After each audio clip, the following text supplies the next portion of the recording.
So, got the YouTube recording again. Okay, so what happened there was I tried to fix Thriller from roboting.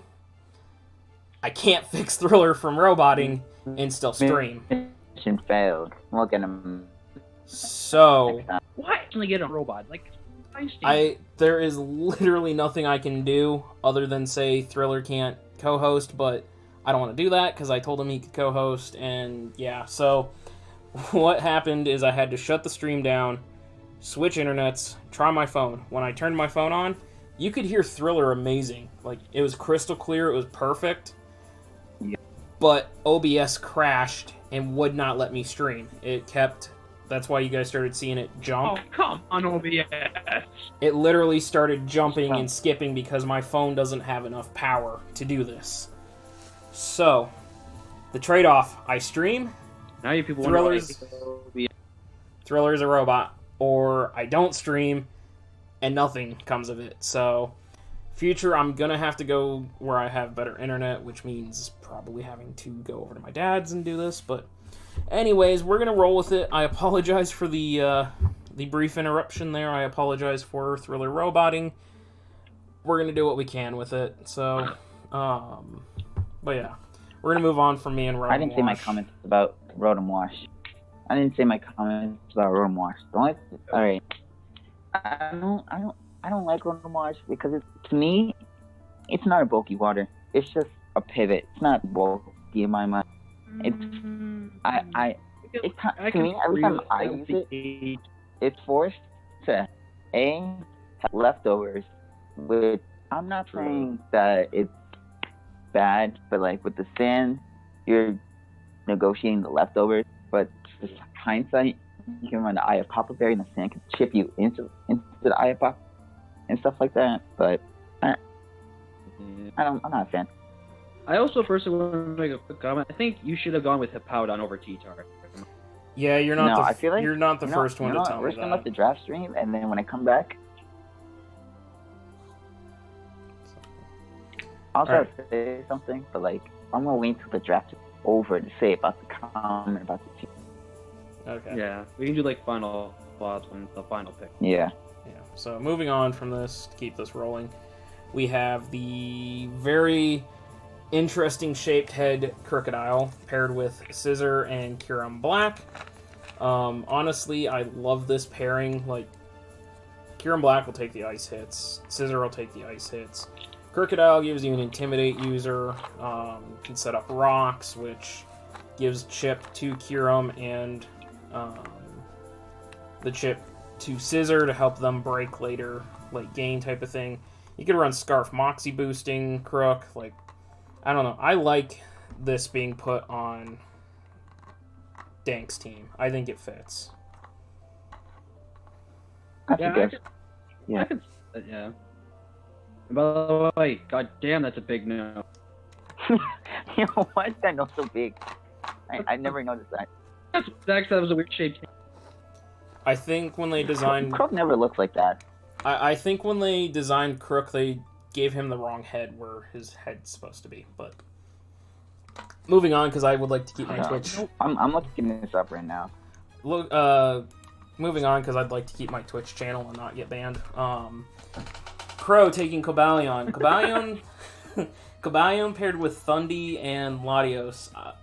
Okay, you have 2 EQ immunities, so this makes sense. It's a stealth rocker, pretty decent. Fighting and steel type. It punishes knockoff abuse.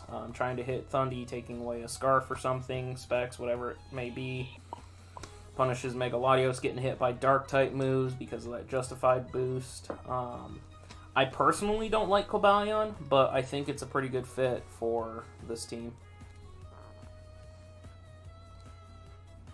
I actually think Cobalion with I think was a good time in this round to pick. Yeah. Maybe could have made it 4, but I think at this point, being at round 3, still being available, I think and I think a lot of times people sleep on the fact is this thing could be a decently good special offensive mon with Calm Mind and stuff like that. It does get Volt Switch for momentum and stuff like that, and it is a good well with like Rock Polish, Sword Stance. If amazingly good Z-Mon to use, with things like Fight Z and Steel Z. Its dual stab in general is pretty good, and I think it definitely fit well with the way he's got this team built. Like, fighting is covered, dark is covered, ice is still, I mean, it's slightly covered, but at this point, Cobalion can handle most ice types in the form and stuff like that. So I think this team's looking pretty good so far. Yeah. Huff grabbing Nidoqueen. I don't understand what Huff did here with this one. Like, obviously it's T-Spikes. That's good. I despise this mon. After what happened to me, I despise this mon. I think Nidoking should have been taken before Queen. I think King would have fit better on this team. But I don't know. Nidoqueen, Greninja, Suicune. This is definitely a very, very, very typical Huff type of team. Yeah, when I look at this team right now, so far, there's no switch into Freeze, for one. And two, I personally think, I will agree that Nidoking is probably better, but I think still, Nidoqueen is still a reliably good around poison. And Nidoqueen can do things like Nidoking can do. And it can just be a mixed attacker. It's a relatively decently good Scarf target on to use. It's a phenomenally good bulky Pokemon, like T-Spikes, Stealth Rocks. Like, there's a lot of good ways for it to be an entry hazard and stuff like that. I will say, you could build this thing really good defensive with either AB, leftovers, and stuff like that. But I just don't go with Nidoqueen much, is because, again, Nidoking is just more commonly used and better to use. But Nidoqueen is, I feel like, a good mon, and gives him another good bulky Pokemon. But right now, again, I think I was actually going like this is more so far a bulky team than any ways to help cover for any lack of offense. Yeah. I mean, I think since Nidoqueen is, I think Nidoqueen is better than King. To be honest, I know I think King is faster by like 10 points or something like that. And its power input is better. But I feel like Nidoking lacks that defense, and like a poison ground type needs that defense. So that's why I think Queen is better on the team specifically, just like Spies said. Yeah. So Ferrothorn paired with Victini and Standard Landorus. This gives hazards, which Victini appreciates that chip. Landorus obviously is gonna appreciate that chip. Yeah, I mean, Ferrothorn's a good pick. It's defensive. Rocky Helmet Iron Barbs is always a thing. Hazard stacking, Leech Seed subsets. It can just put on some wear and tear, help run down teams, and then Victini can come in and just click V-Create and go. Yeah, I recently used this for a few weeks or so in the league I was doing, or they got to play. Awesome stuff. One of my time using Ferrothorn, my first time using it, I actually want to it's a E-Waver, talk like you said, Spike, Stealth, things could always be bulky. Bring it there, just sending them a move there. Also, shout outs to Ferrothorn for me because it killed the Tapu Koko. Good to go. Yeah, it's. Why would you stay in? I don't know. Some people are just really. Yeah, oh, well. Some people just do weird things, but. So. Scizor here with Mega Latios and Clefable. This is a very potent FDS core. Scizor definitely helps break down fairy types. Latios will eat the hidden power fire, no issue. Like, Scizor does everything Mega Scizor does, except it gets its item, and yeah, I don't know. There's not really much for me to say about Scizor. I like it with this team. It makes sense as a good priority and good breaker, since Clefable and Latios generally are run more defensive. Yeah, I think normal Scizor gets kind of overlooked at times because its mega is definitely better to use in the format. So that makes Scissor more of like that mon that can also be a little bit of a, not always a one-trick pony with the choice man. I've seen people run like Okaberry and a somewhat defensive mono attack bullet punch set, which could really do work. I almost lost to a Scissor that was like Iron Defense, Sword Stance, Roost, and Bullet Punch until I got a crit and then won the match because of that. But this thing, it has ways to just be a bulky tank set up and then just run through a team. If people can't think of like, okay, let's see, what's the purpose of Scissor for this matchup? This is only be offense. Okay, don't prep for defense. Prep for only defense. Then you don't have any offense when it comes to Scissor pulling out a trick like Iron Defense. So I think Scissor is a really good mon, and people should probably try to give Scissor more of a chance. I agree on the part where you said gives more of a chance. People just think, oh, it's just gonna be momentum mon, it's a wall breaker. But it can actually do some work. That's all I gotta say. Moving on, we have Empoleon here. Best defogger, no doubts about it. Can set rocks. Defiant is always good to punish defoggers trying to get rid of those rocks set up across the board. It's a nice steel type. Again, Zapdos is about the only thing that's really protecting it and Diancie right now from those ground types. It is a very good steel type to protect Diancie from steel hits. Yeah, it's a good mon. I like the fit so far on this team, and it takes some pressure off Diancie from having to be a rocker.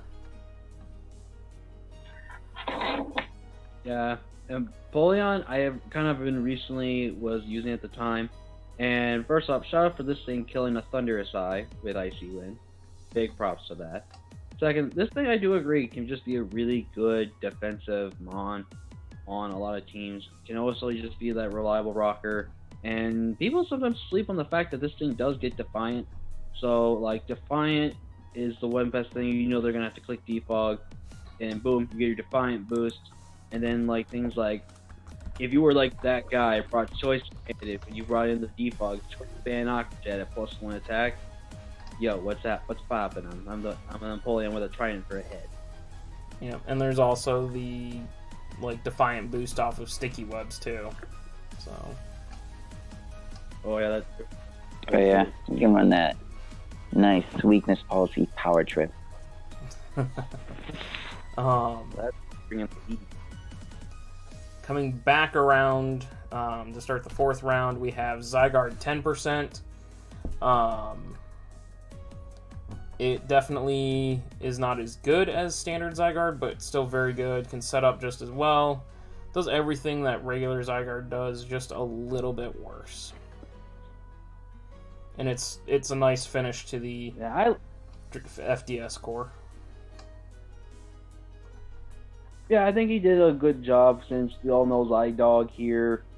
Unlike its big older brother Zygarde 50, he's not really bulky and can't really be build the bulky. I mean, he could with the berries, but that's kind of like, I feel like, in my opinion, a little bit of a waste of an item use of a way to good. Like Yachi does would make sense for berries, but this thing's phenomenal like fan user, and this thing could always have the chance to run that D-Dance set, which a lot of people at times probably don't think the Zygarde tank could run, but there are the chances that certain matchups, Zygarde tank could do that, and then become even much of a more dangerous threat to a lot of teams.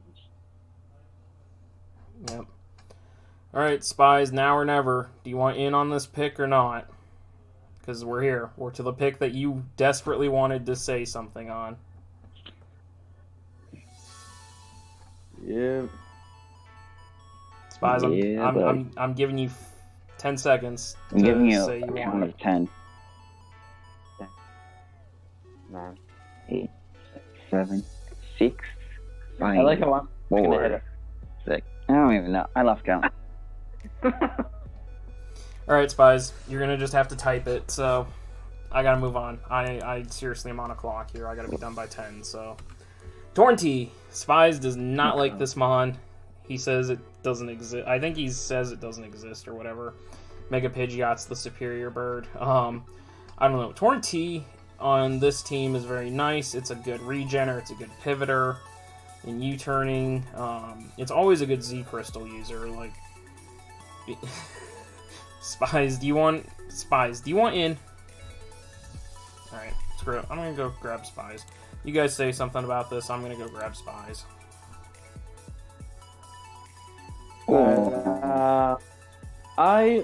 I really do think that this is probably the best Therian of the 3 in Draft League format. I could be wrong, and people could say, wait, there's Landorus. But Landorus, I mean, yeah, it's true. To get bodied by this icy one right here. You can bring the heat. It's gone. Torn costs 180 points to draft. Mega Pidgeot's 43 points. Just saying. Yeah. Yep. Well, Torn T cannot land a Hurricane for its life. Let's also talk about this. Same. Torn T is about as good at landing Hurricanes as the Japanese World War II pilots were at landing their planes. Whenever they tried, it just blew up in their faces. Yeah, I think. Okay, Spies. You know, calm down. Things. All right, let the man talk. No, Torn T is a good mod, but there's obviously a better one. All right. So Torn T is only acceptable when you have another Mega in mind that is not Mega Pidgeot. Yeah, but you know, I'm just gonna be quiet because I'm trying not to spoil it, even though I'm pretty sure everyone here knows how this went. But so, all right, Spies. Cool. There's the one point you should give. The one point you should give to Torn, though, is here's the thing: Mega Pidgey has no guard, so yeah, Stone Edge is gonna bop you. Well, Torn will have the option and have a chance to survive and live. Shadow, you aren't wrong.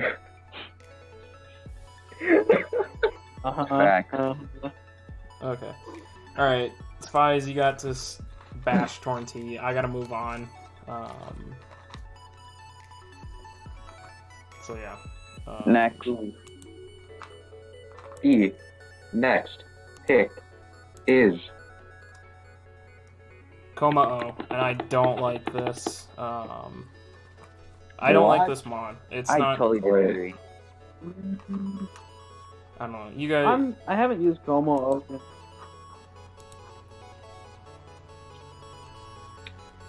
I need to scroll down to where we are right now. The slides. Yeah, we're on Como-O right now. Oh, this one. Yeah. I feel like I haven't used Como-O in a lot, so I can't be good with it or need something good. I do love they decided to want to make this thing a bit different, special and stuff. They realized I do think that's good. With the and can't help at it. Yeah, I mean, the fact that it also got a busted Z move, which is an Omni boost, I'm kind of surprised. I mean, that's probably their apology, like, okay, we're sorry for giving him like this here, we'll make him busted broken. Yep. Yep, but that's not allowed, so. I don't know. It really depends on what team Como was playing. Yeah, there's Like, Como-O it doesn't, in my opinion, does not work on a more offense.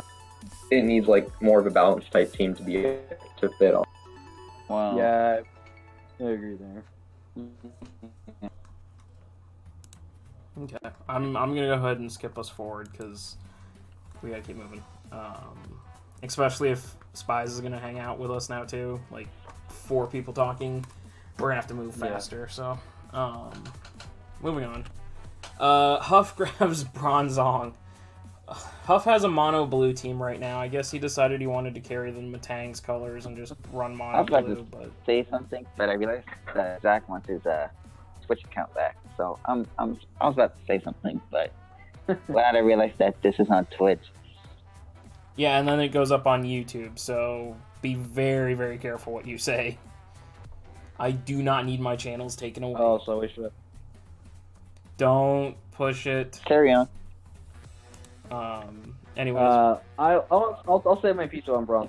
Wait, guys. Bronzong Think Bronzong is the Mamo counter. It is not the mammal counter. Who, dude? All you just have to do is you go for knockoffs like 3 times and it's gone. Knockoff does like 3. Hello? You know, I'm calculating this. Right now. Who doesn't run Pulver Bronzong? Use Bronzong for a little bit, but I've actually kind of liked this. This thing's a really good defensive Pokemon, really good ways to rerun as a mixed attacker, or you want to go straight offense, you go straight offense, go straight special, defensive. It just plays a lot of good roles. And there's always that fun nuke button explosion in case you just want to go boom. Yeah, and it's also trick setter, so... That's so weird. Okay. Yeah. Alright, so moving on, we have Sylveon here for the Victinis. This completes their FDS core. Sylveon's a very good Wish Passer in my mind. Yes, its HP stat isn't the best, but it's still a very good Wish Passer. It can be very good offensively. That Pixelate Hyper Voice, Stab Fairy type to get through subs. It's a really good mon, and I like how it fits here with Cobalion and Thundee. Like, they're both gonna appreciate getting Wish passes. I think this is a bad fairy. I'm just gonna say that. Savage, I'm gonna have to agree with you on this one. I think it's the worst evolution in my opinion. Yeah. Ooh, that's... Competitively, I can see it. I can see it. But evolutions, I think it's the worst. Yeah, I gotta say that because it's like, its bulk is not promising. It's like, it's easily the most versatile of them, first of all. Like, the only one that, Vaporeon could go both offensive and defensive, but like, this Sylveon is so much better than Vaporeon, first of all. No, it's not. How?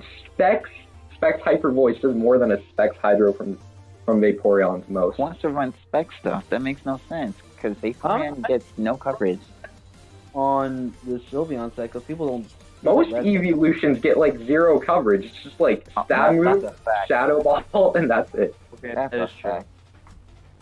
That's a sad true fact. Gen 8. Also, there's no fairy resist on this team right now. Oh. What's a Cobalion?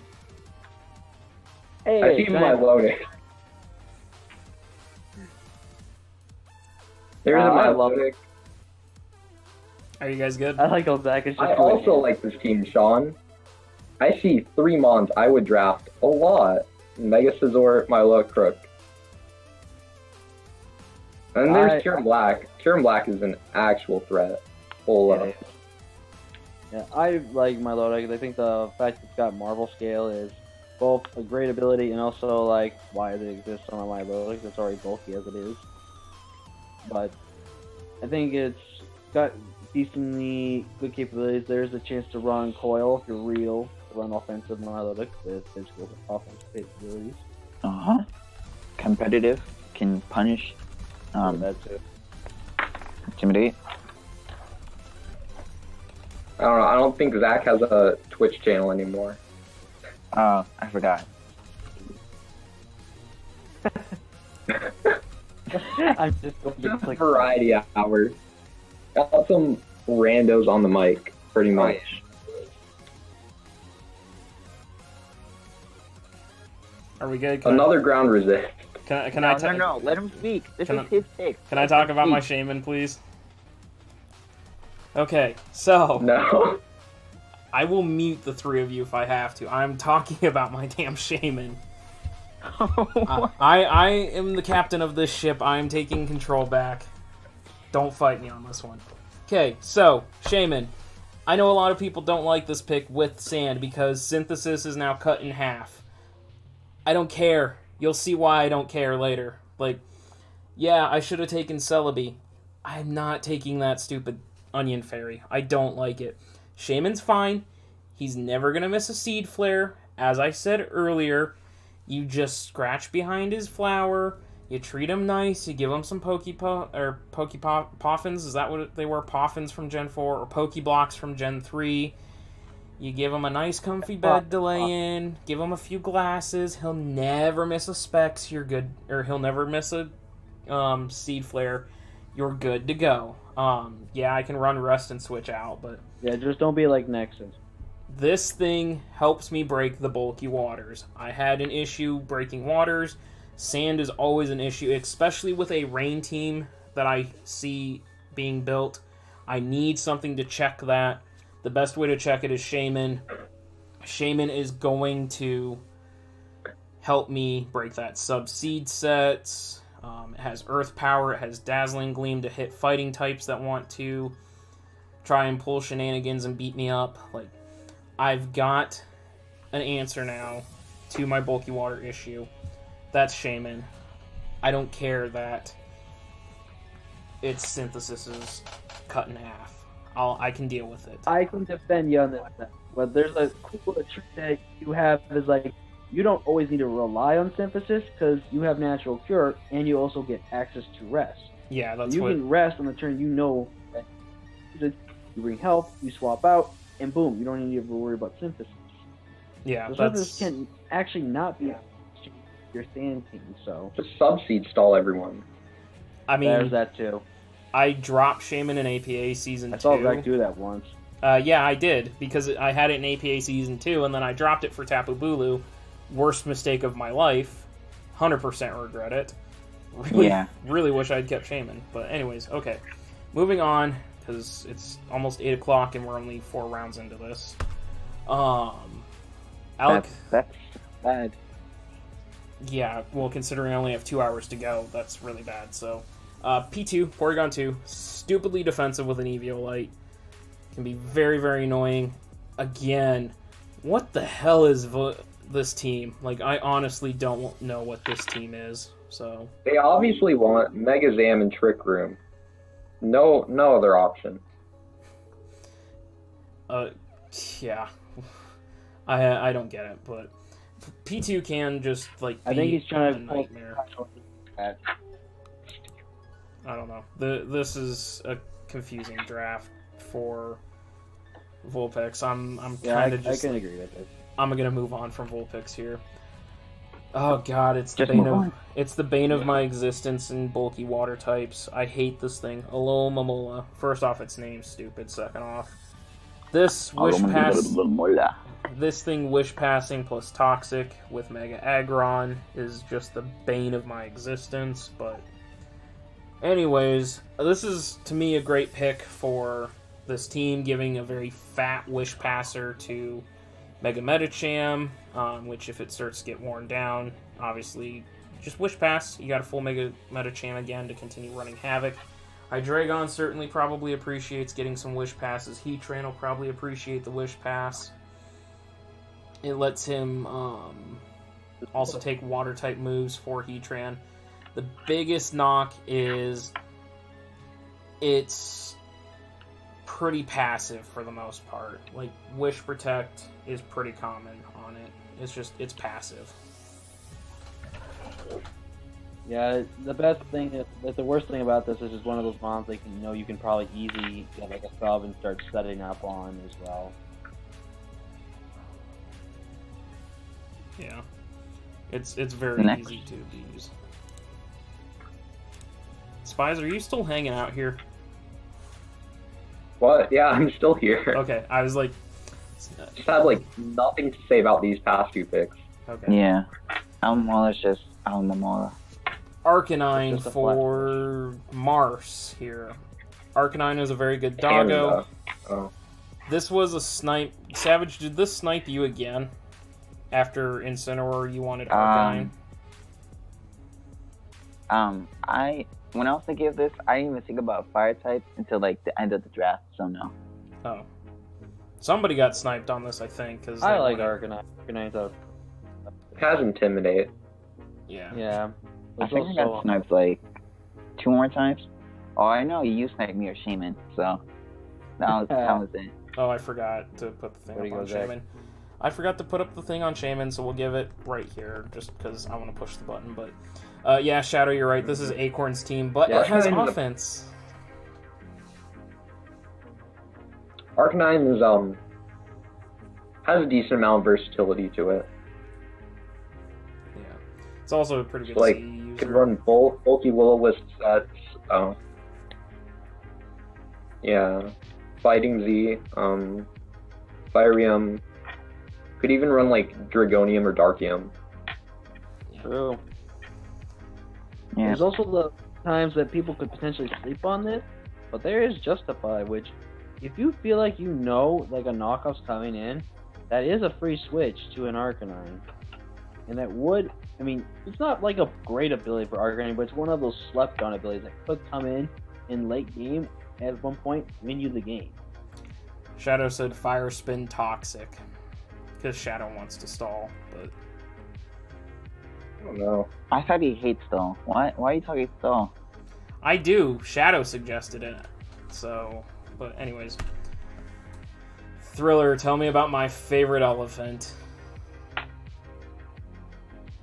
Oh, did someone wanted their favorite elephant? No, I didn't want Donphan. I'm I about to already make had. a pun. I was about to say a pun. Hold up. Well, I have like the best nickname for the Saints. It's called Donnie the Donphan here, so... No, it should have been named Not a Fan. Not a fan, never was a fan. Okay, yeah. Donphan, I love this thing, dude, and it's a really good Pokemon. First off, a Rapid Spinner, so got 2 T-Buggers, I got Rapid Spinner, I've got some good checks to hazards, I got another Rock Setter, my first Rock Setter on this team, and do not sleep on Rock Polish Donphan. This Never thing sleep on that. it somehow gets Play Rough, it somehow gets Seed Bomb. Head Smash. Who put this genetic weird mutation spread into this Donphan? But nonetheless, Donphan is a great defensive Pokemon as well. Kind of a little lackluster in the special defense parts, but there's again, do not sleep on that offensive capability that Donphan has to that base 135 attack stat. Like, this thing's a monster, so be ready to roll with Donnie Don. Yep. Savage, talk to me about Heracross. Alright, so I've been swept by Heracross just like Keldeo. When there's like, I don't know, but where everyone's saying how Levitating Mon can like screw up Mamoswine, those are mainly like psychic types. This thing gets rid of them psychic types. This Mon with like a Flame Orb and Guts and Facade, it just hits hard. But that's all I gotta say. It kind of has mediocre coverage, but it hits hard. Yeah, It's supposed to check psychic types, even though it's psychic types. I mean, like, a Moxie boosting Scarf set also works. I don't know. It's a good mon. I've drafted it. That's way I drafted it over an APA, so definitely interesting.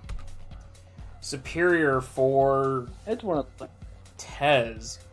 Superior Reuniclus, Zygarde, Mega Mawile. This is scary. deadly. Like, Superior just sets up, it can glare, which really helps Zygarde. He likes Mega boosting. Mawile. He has the double snack for. Like, it's very good. Contrary is always a good ability. Like, I don't know. This is a good mon. Look at that. I see hate in the comments already. That's like one of those like best abilities that came out, and for a mon like Serp, it's one of those that it only relies on Leaf Storm to do much because it does have other abilities, but those would just always lower it instead of raise it. But that would force you to then just being not contrary, which could like there's those chances people don't bring contrary, and people are like, wait, are you stupid? But then it's like you psych them out, and then Superior becomes even more versatile. I mean, I remember watching. But more to see. I remember watching Contrary A-Drive lose a match to a non-contrary Superior because he assumed it was contrary and instead it was SD knockoff. Like, you can screw somebody up. It's not always contrary. Okay, so Speed Pass isn't allowed, but Oshawott still took Scolipede. This thing is a monster. It does help protect Mew. Like, I don't know. It's good. It sets T-Spikes. It can set up and get out of hand very, very quickly. T-Spikes Absorber. Like, I don't know. It's a good mon. Tier 1, little high. Tier 2, little too low. Like, I don't know. It's Tier 1, I think, was Too much. for that right there. Tier 2 makes a lot of sense. Tier 2 does that. And I've used Sculpey in the past, and this thing is, like you said, a fantastic sweeper. It most times just needs, it can always be able to run at a minute most times, and it just gets that +1 speed, it'll outspeed everything, and just blow back so many people. It's a phenomenally great Z-Captain user as well to use in this type of format. With being able to run like Z Megahorn after an SD, like nothing's going to live after that. And I think you just keep boosting that speed and just, you have to have some type of priority to hit this thing really hard at times. But you also want something like Sucker Punch, which is like a game of chance. Because there could be times like Black Sludge could be a hidden tag in case someone wants to bring Sucker Punch set. And then it gets that recovery, can live that Sucker Punch, and then KO on the turn that they go for it, and then just win from there. That's actually not a bad idea. Okay, so moving on to Lord Ixie's pick. Rotom Cut round 3. I don't know what you were doing there, Lord Ixie. Like, you took Vaporeon early, you took Rotom Cut early with Rotom Heat still around. Like, I don't know. You've got a plan. I trust it. But that's another round or two, in my opinion. He was just mowing his lawn. It's time to mow. yeah, I mean, it gives him a grass type, it gives him an electric type. Definitely. Yo, he's gardening. Yeah. He has Vaporeon to water the plants. And Rotom Cut and Weavile can cut the grass, you know? Okay, the Weavile part was that was bad. Yeah, so. He's even got Jirachi, the Tanabata. And anyways, so we got Rotom Cut here, but I don't know. We'll see. It's a defogger, it's a Volt Switcher. Unfortunately, like Rotom Heat, its stab move does lower its special attack, but I don't know. It's a decent mod. Yeah, and I personally think it's it's decent, but it's one of like those, either, in my opinion, one of the top 2 that Rotom forms that are just not good. Yeah,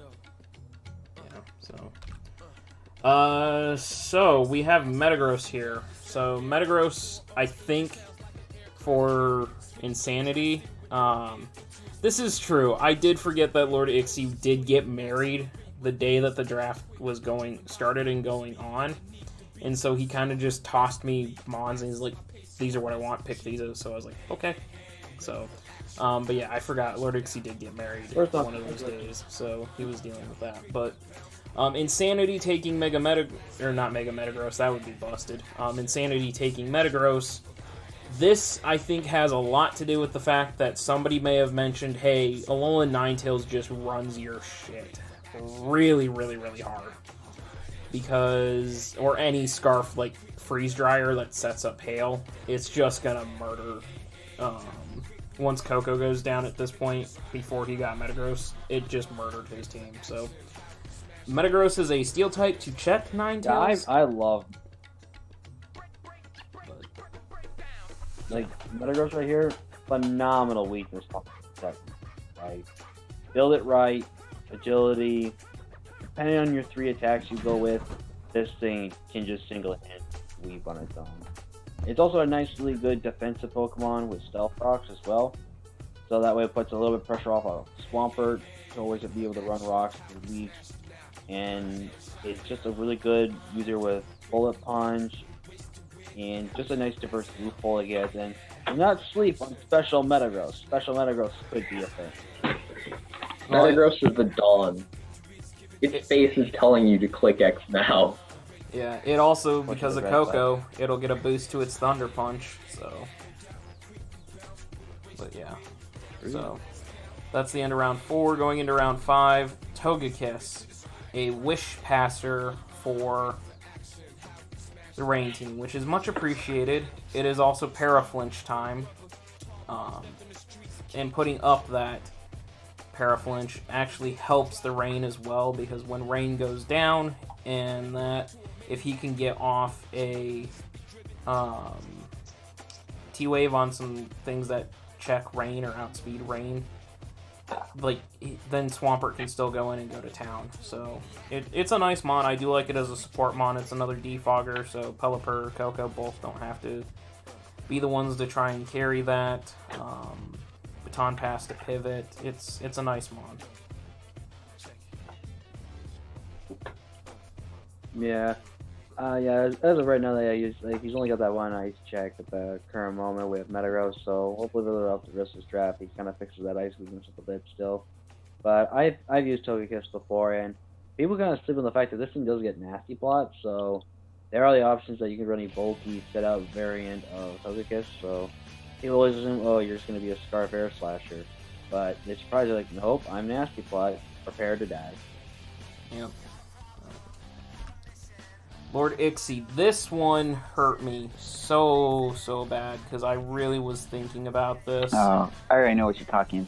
And then Lord Ixie's messaged me. He's like, "Hey, I want X, Y, and Z, and X happened to be Magmortar." I love Magmortar, and I've only used it once so far for one match over an APA. This thing has coverage. Very nice coverage. It gets T-Bolt. It has Solar Beam, which, when given a Z Crystal, makes it very, very nice. Yes, its physical attack is not great, but if you ran something like sub B Drum Salac Berry, it would have been. It can be really amazing. Go to town. It can run physical and special, like I said. It is a great Zmon user. Like, I love it. It's a very nice value, especially at Tier 5. It is a very nice value fire type from lower rounds. Tier 5, way the wrong time to take this thing, but I still think it's a good mon. And it gives him a nice offensive fire type. Yeah, it's been one of those fire types I kind of want to use eventually. Because, like you said, it's got great versatility and a move pool. There's a lot of times people sleep on the fact that this thing could run Flame Charge, and then run a Berry, and then run Belly Drum, and just sweep for your teams when you least expect it. So there's a lot of ways you can run Magmortar in a format that you could think would fit really well and kind of catch your opponent off guard. And I do agree, maybe it could have lasted another 2 or 3 rounds before getting picked. Oh, it definitely could have. I'm surprised it lasted this long. In a 24-man league, I didn't take it until round 14, so it definitely would have hung on. But hey, if you got a mon that you're hot on, and you really are worried about it, and it's key, take it. Yeah. But it deals with the bulky water types pretty well that want to switch in on it. You just drop a Z Bloom Doom from Solar Beam at night, or Electric Z Thunderbolt, or +6 Thunder Punch. Yeah, anyways, Philadelphia Buizel is taking Seismitoad. So, this thing is such a strange mon. First off, it's really good, except it doesn't get Waterfall. Like, it's a physical water type with no Waterfall. It's a very good Swift swimmer, and if anyone has been following the WWC, Huff got this thing to 4th on... Actually, Huff got it to 2nd at one point, and it finished, I think, 4th or 5th on the kill leader board, getting 10 kills in 8 games from a Tier 4 mon, which is insane. Poison Touch is a great ability. Water, Earth, Ground spam is really good. Only real weakness being Grass types, which Infernape handle and Scolipede both handle with ease. Like, it's a nice Stealth Rock setter, so Gliscor and Mew don't have to be the only setters. Like, it's a good mon. I like it. I like the fit. Look at Toad's face. He's gonna say, "Do I look like I care?" Oh. Seismitoad looks like it had the biggest, fattest blunt in the world. It honestly does. To me, it looks like it has a brain for it. It's so toasted. But anyways, that's Seismitoad for Toad. Toad forces opponents to like choose between hidden powers as well. Yep. Yeah. So now that like ice or grass. HP ice or HP grass. Slurpuff here. Web Setter from Mega Mawile and Zygarde and Superior. This is very, very scary for me. It really is. It really is scary. You set up webs. Mawile's speed being an issue is not nearly as much of an issue. Zygarde doesn't need the D-Dance. It can just set behind a sub and coil. And bada bing, bada boom, bada bang, his setup sweepers go to town. And this thing alone itself can also set up a sweep with a belly drum set, plus Unburden. Yeah. I personally think this, in my opinion, one of the best fairies in the competitive. Just that, like you said, the belly drum. Because I literally 6-0'd a guy with Slurp Up, and he literally was playing big back, how slowly he was dying to. And then you just put the shades on Slurp, like, yeah, I'm cool. But yeah, like you said, the thing could also be run as the kind of a good defensive mon with like calm. Because people a lot of times do sleep on the fact that this thing does get Calm Mind, and it does get Cotton Guard, so it can set up its defensive abilities really, really good. Like if you wanted to run a very Cotton Guard, this thing could be able to easily just start setting up its defenses, start going to town, and just stay healthy as much as it possibly can, almost always. Yeah, it's also a nice mediocre aromatherapy user. So if Zygarde gets burned or poisoned, he can aromatherapy that or wish support that.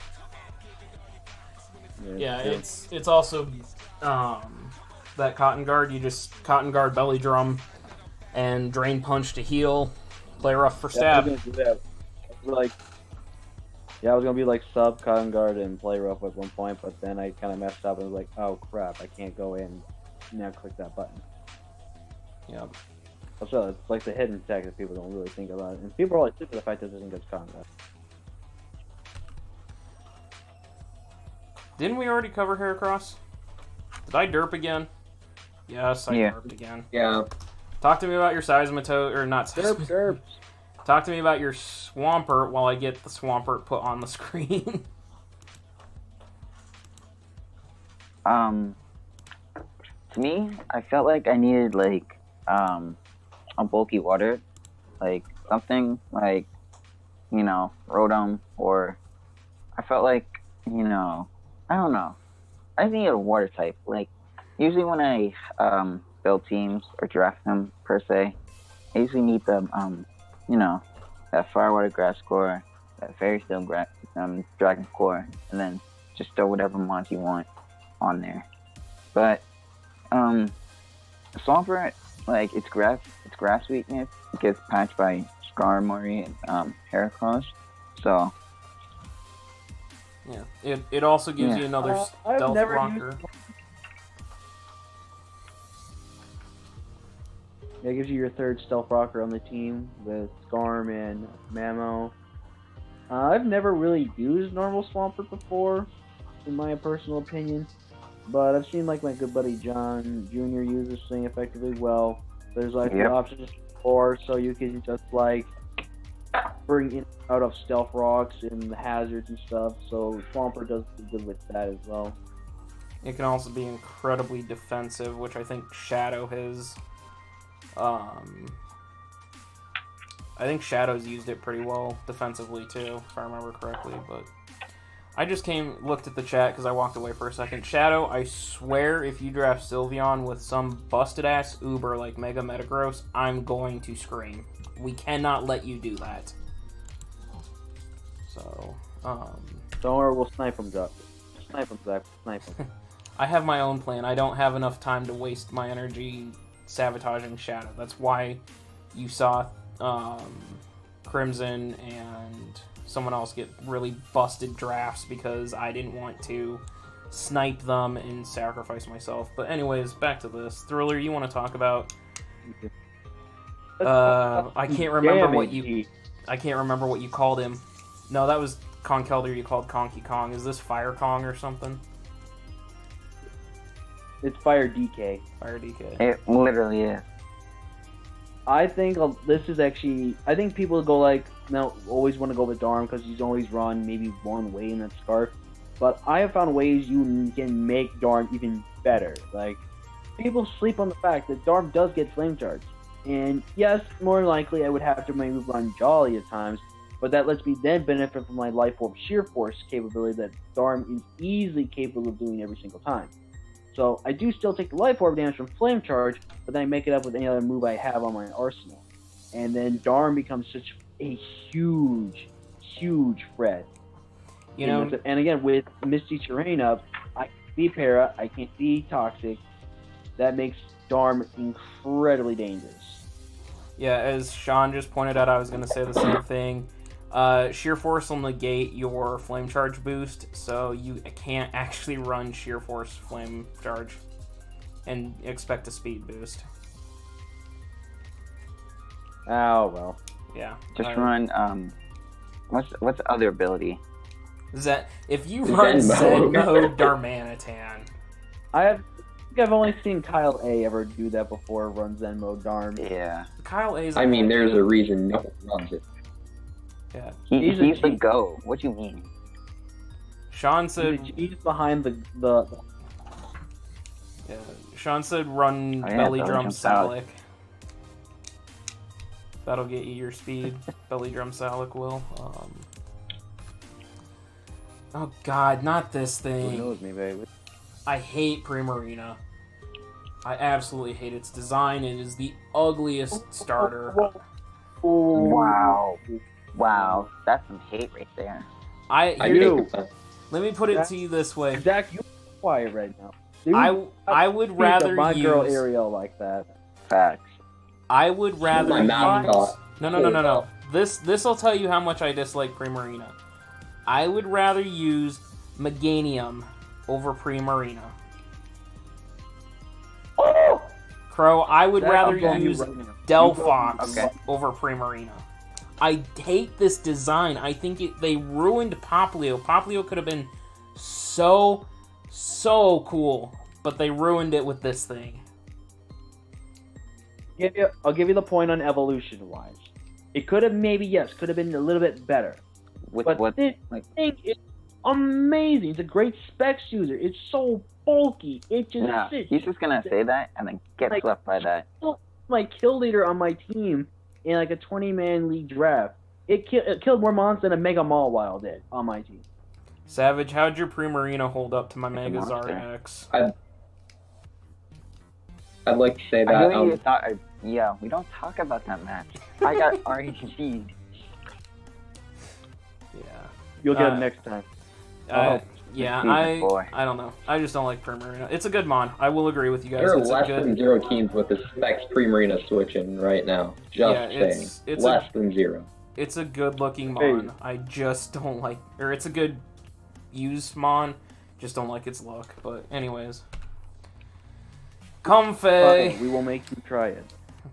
I said I. Run Savage, Resto, Chesto, Acrobatics, Primarina. Oh. Yeah. Yeah, Savage, we almost picked up Primarina in FWL, remember? So I'm open to using it, I just hate its look. But anyways, Comfey here for Zippy. Comfey is really nice because of that triage ability, that priority healing moves, so priority Drain Kiss and all that. It can defog. Once it starts getting Calm Minds up, it can be really, really nasty. Like, Comfey is a good low-tier fairy. Of low tier fairies, this is actually, I think, at first I think people weren't thinking it was going to be good, but then once people kind of figured out how you would want to run your Comfey can actually be a kind of low tier threat because it does get access to, like you say, triage, which means in the priority to any type of healing, so Synthesis, Draining Kiss, Giga Drain, all of that is and gets access. So this thing could easily just be a setup sweeper with Calm Mind and just run through teams. It is relatively and a good offensive pace ability, but it kind of does have to kind of always run the leftovers type of set and everything like that. But still, I think it could be the thing that can really go through people if people aren't prepared for when it comes. Yeah, it can definitely put in some work. So. Thugs Bunny Diggersby. Alright. Again, I have no idea what Vulpix's team even is at this point. Yeah, they've got this is a Spiker now. It's a good Scarfer. But AV, I have no They just idea justified. what your team is. Sean, This you just can call says, him bring Big a fighting Dig. type to me. I have no. Sean, you can call him Big Dig all you want, but I used to watch Crimson Seabad when he did Draft League, and he called his Thugs Bunny, and that's why I tend to stick with Thugs Bunny when I address this thing. Sorry. Big Dig's good, but I like Thugs Bunny. Anyways. Me, I actually Salazzle. think Diggersby is a. Go ahead. Say your thing on Diggersby. Your backup pick. Okay. Salazzle. Biggest regret right now is that I drafted Salazzle. Like, 100%, I'm not happy with this. It gives me a fire type to deal with grass types that want to check in and take on Tyranitar and Excadrill. Gives me a poison type. Both are very, very good spammables. It's a good Scarfer. It's a good Specs Abuser. It can set up with Nasty Plot. My biggest issue is it is super, super glass cannony. It is so frail. And I don't know. I do regret this. I wish I had taken a different fire type like Chandelure or something else. Obviously, this doesn't help my Edgequake weakness. But it is a T-Spike If I can, user. I guess I can say, for the good way for you to have Salazzle, again, it's got a phenomenally great speed set here, so there are options at times, like you said, you could maybe run Specs. But there is ways you can make this thing defensive. There's Sub, Encore, Taunt, there's This Nasty... doesn't get T-Spikes, by the way. Just to clarify that. What'd you say, Savage? It doesn't get There is T-Spikes? ways No. Okay. Oh well. I don't need T-Spikes. Well, I got Corrosion. And there is, amazing... Yeah, you do have Corrosion, so you guarantee will poison anything and everything. Oh, except Magic Guard users, which will, be, non-existent for that. But other than that, you can guarantee poison about any other thing that you think will be annoying, or you can just poison something, back out, and just go from there. Yeah, so... It's I don't not know. bad, Mom. Yeah, a little bit. it's just a fire type that scares me a little bit. I'm sure once I get used to using it, it'll be a little better, but... Anyways, Dank taking Florges. Oh god, what a bulky thing this is with Milotic. Wish passing galore into Kyurem. Scissor gets wish passes. It's just a really, really nice fairy type for his team. It's a good cleric with aromatherapy. It's gonna do some very nice support things for this team. It can aromatherapy Scissor if it gets Willowed. It can help Kyurem if it gets Toxic or Willowed. The only issue is doing that with Milotic if you're running the Flame Orb set. Granted, your Flame Orb just triggers again, but I don't know. I like Florges on this team. I think Dank really filled out his FDS core really nicely here. Yeah, Florges being the thick girl that she is right now. There's some other ways you could run Florges. I think a lot of people think that it's not possible. There's the option to defog, so get rid of those hazards and stuff like that.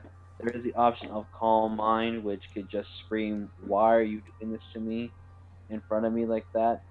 So Florges can be a little diversity in some ways, but it is like that one mon, can be a reliable defensive mon every single time you bring it to a match. So I think it's good.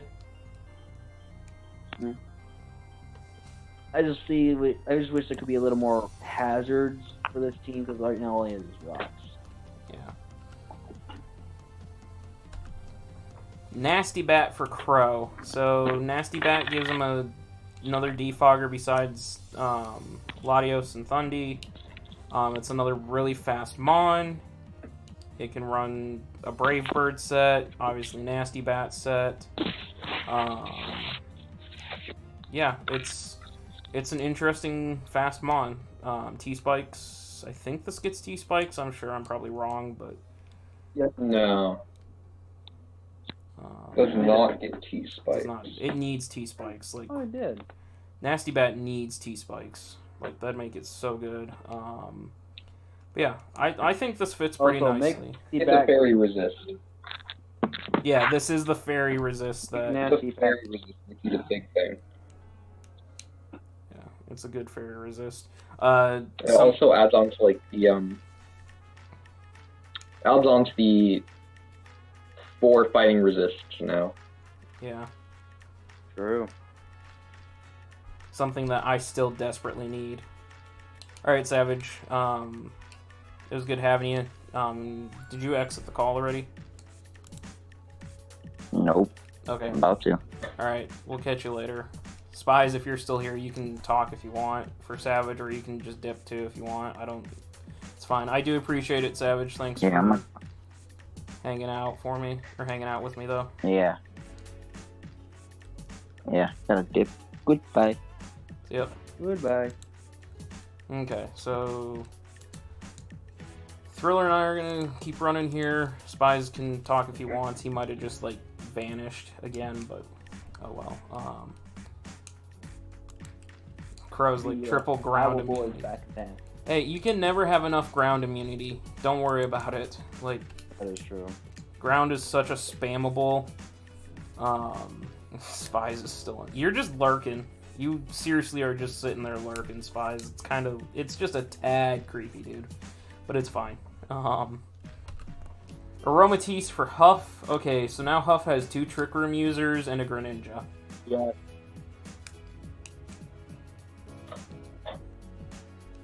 I love Aromatisse.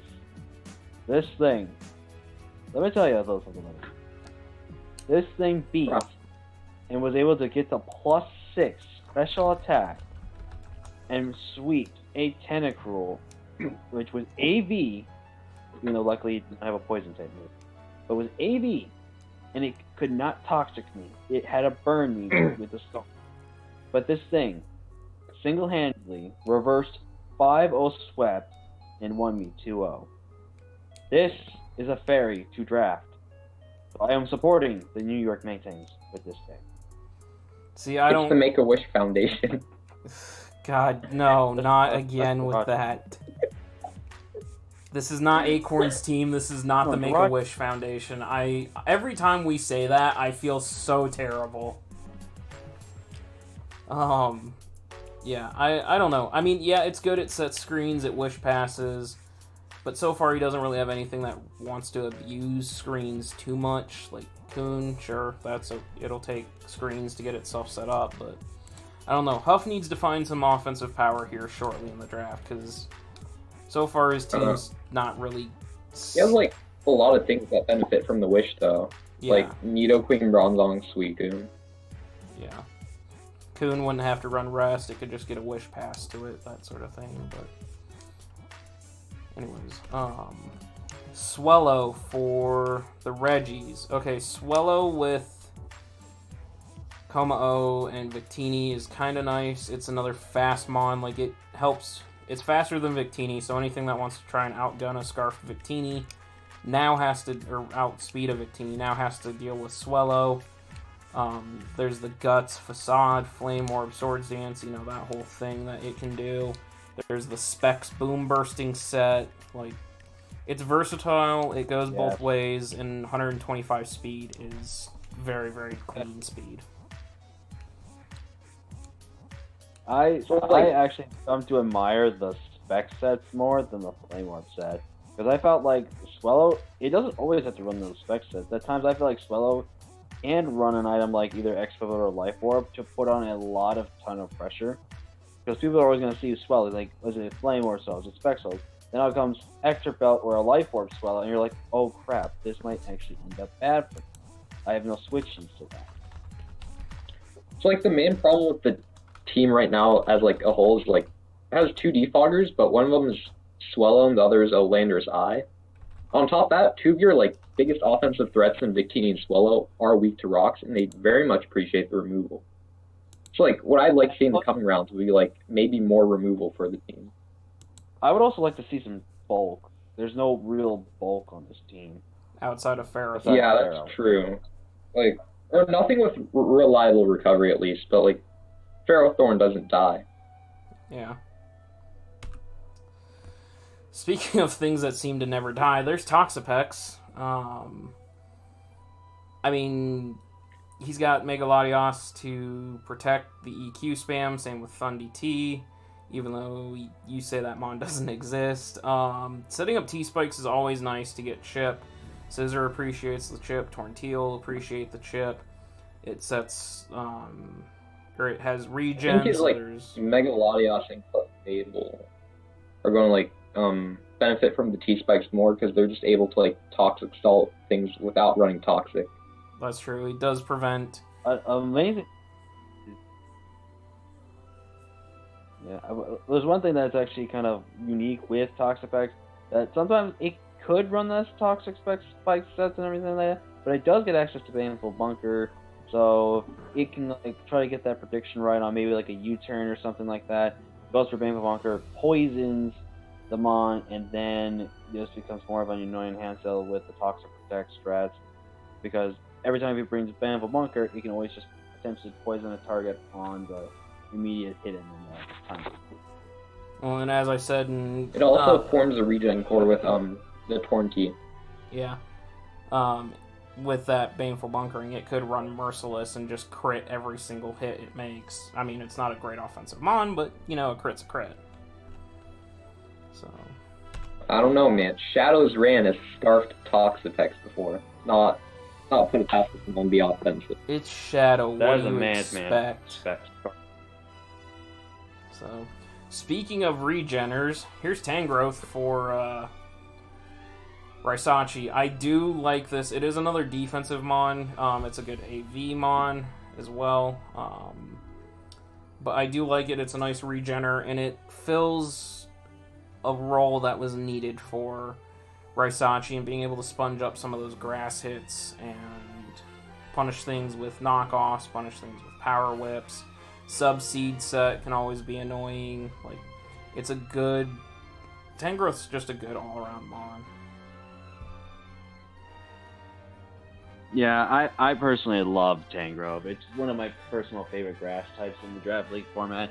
Yes, it does have terrible Spadaf, but then there's like those standard AV sets you can run and everything like that. But the move coverage with Tangrowth is pretty nice. Like, again, it gets access to Sludge Bomb, it gets access to level 10 powers. It even gets access to Rock Tomb, so it can help with speed control as well. If you really wanted to go that route, there's also like sometimes of running Rocky Helmet, Leech Seed, Leftovers, and like again, like the AV sets, which really work out as well.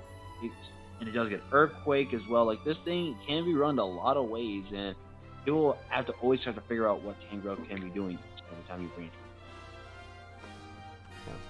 Tangrowth adds to like the ice weakness that he's developing with Zapdos Tang and Zygarde 10, with his only resist being Empoleon, which like itself isn't a bad resist, but like But he does have the doesn't really have like a way to recover, to rush off. Yeah, like Empoleon doesn't really get reliable recovery, so like it's going to get worn down pretty easily. So like I could see ice types becoming a problem.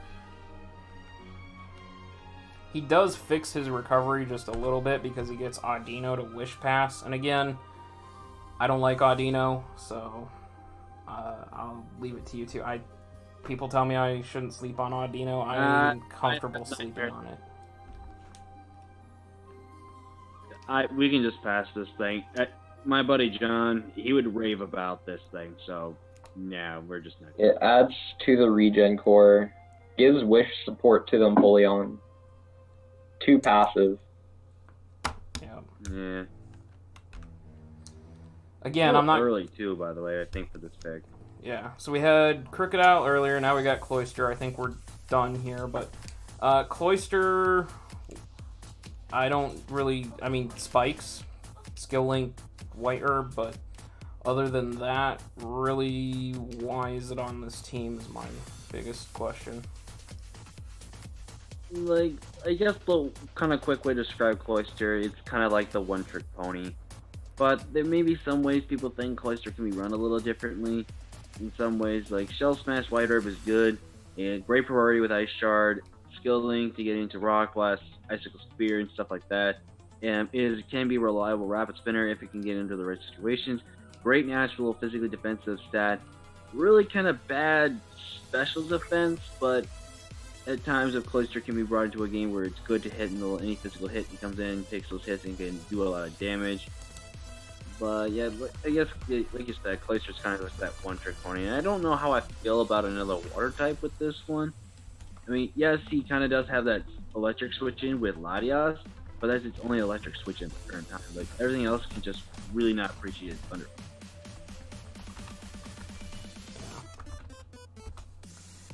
So, moving on, we have Araquanid for the Reggies. Okay, now we have a web setter for Victini, which is really going to enjoy this. Komao is going to enjoy the webs. Like, it's a bulky water type.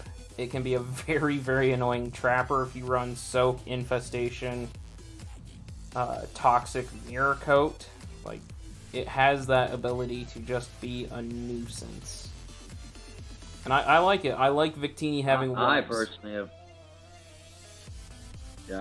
have started to like Araquanid in Draft League. I think a lot of people kind of sleep on the fact that Araquanid does get water absorbed, so in most cases, Araquanid can run that water absorbability and stop things like Suicune from potentially setting up and doing anything if it can't run a move to hit Araquanid. And then there's things to stop like Monolodic from Scalding, if it's going to run Mono Scald, and it can beat it 1v1. So Araquanid has had those capabilities to really 1v1 all the bulky waters in the game and win them. Like you said, trapping them with Infestation and like Toxic just to guarantee knock them out at a certain point that it needs to. I think I would have preferred a water type that would resist fire on this team, like especially with the Ferrothorn there. Like his fire resists for the most part are more offensive oriented Mons. So I think that's going to hurt Ferrothorn a bit if he doesn't grab another bulky water. Yeah, that is true. Ferrothorn's kind of being left on an island right now. But... yeah, he's also like relatively flying weak as well. Yeah, he is flying weak. So. Like he has no resist. Yeah, that's true. He needs that fast electric type. Huff finally grabs something that makes sense in Megazard X. So far what Huff has done has built around this Megazard X okay. I like it. There's a Wish Passer because Zard desperately needs it. Otherwise Zard's forced to run Roost. There is a couple of good water types in Greninja and Coon that can clear out rock and ground types that want to just spam Edgequake against Zard. Nidoqueen sets T-Spikes, which I really like because Charizard can always use a little bit of chip sometimes, not necessarily have to run D-Dance. Bronzong can avoid EQ, which is nice. Like, okay, now that Charizard X is here, this team starts to make a little more sense to me. And also a big shout outs to him for able to get it round 6, but I think by the time round 6 everyone was already gotten their megas, I think. I still I haven't. remember one or two people that haven't picked. Yeah, you wanted to save it up for the hype of the announcement.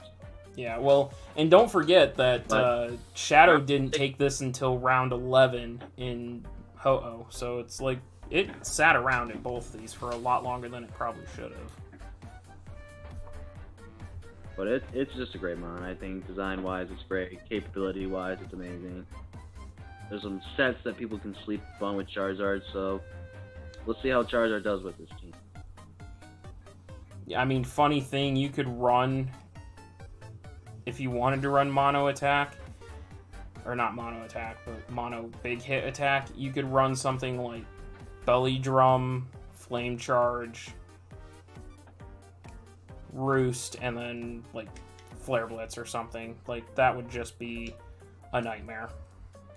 Because it does have access to Belly Drum. I found this out when I was using it last season. It can B-Drum up if it wants. Yeah, I do like this pick, so. Victini's getting Lycanroc Dust. Nobody sees what's there. That doesn't exist. What? Okay. Yeah, so Lycanroc Dusk. Another stealth rock setter, takes pressure off Cobalion, being the only stealth rock setter currently. Tough Claws is always good. It's a very good revenge killer with a Cell Rock. Like, it's a good Z mon with its signature move. Like, I like it. I like it on this team. He has plenty of ground immunities, so it makes sense. It's a nice rock type for him to have. Yeah, I personally have used Lycan Rock Dust in the past, and it can be a really good mon. It's like with Tough Claws being access to all those physically contacted moves, so it gets boosted like the Fangs, Iron Head, Acela Rock, stuff like that. It's also like the Swords Dance user, so there are times you can run Focus Sash, Swords Dance, and then this thing can just go to town.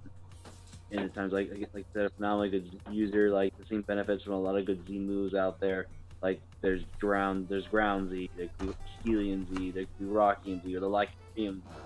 Just it is one of those mons that you have to actually kind of be really kind of thinking what set is really good versus you in this type of match. I don't know. The main problem with it on this team though is that like it shares a speed tier with Mega Latios, sorry.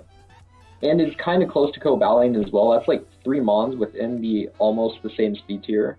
So like, I feel like bunching up speed tiers, like especially this early, might not be the best thing. But like, we'll see. Yeah, I think he's drafted a lot more speed than he has with any kind of. I mean, he's got some offensive mons with its speed, but he's just drafting it. Like half of his team is consistent mostly of speed. Like there's no. Like, I mean, you can say Latios is the bulky one of the team so far, and Sylveon.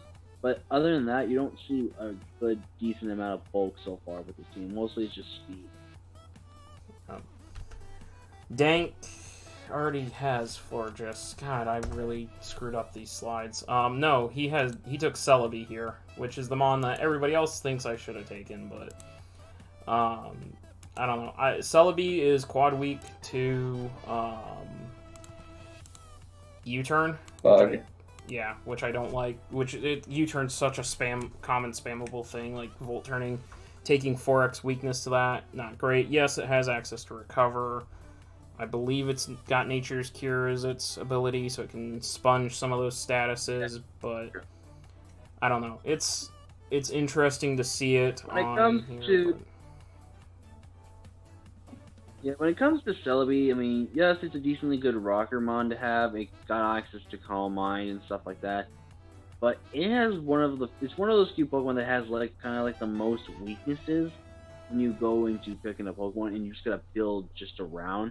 Because there's no way you can build around Celebi so well that it can counter every other weakness you'll have for it. Like this thing shares the same weakness as Hoop Unbound. He just sometimes just knock it out.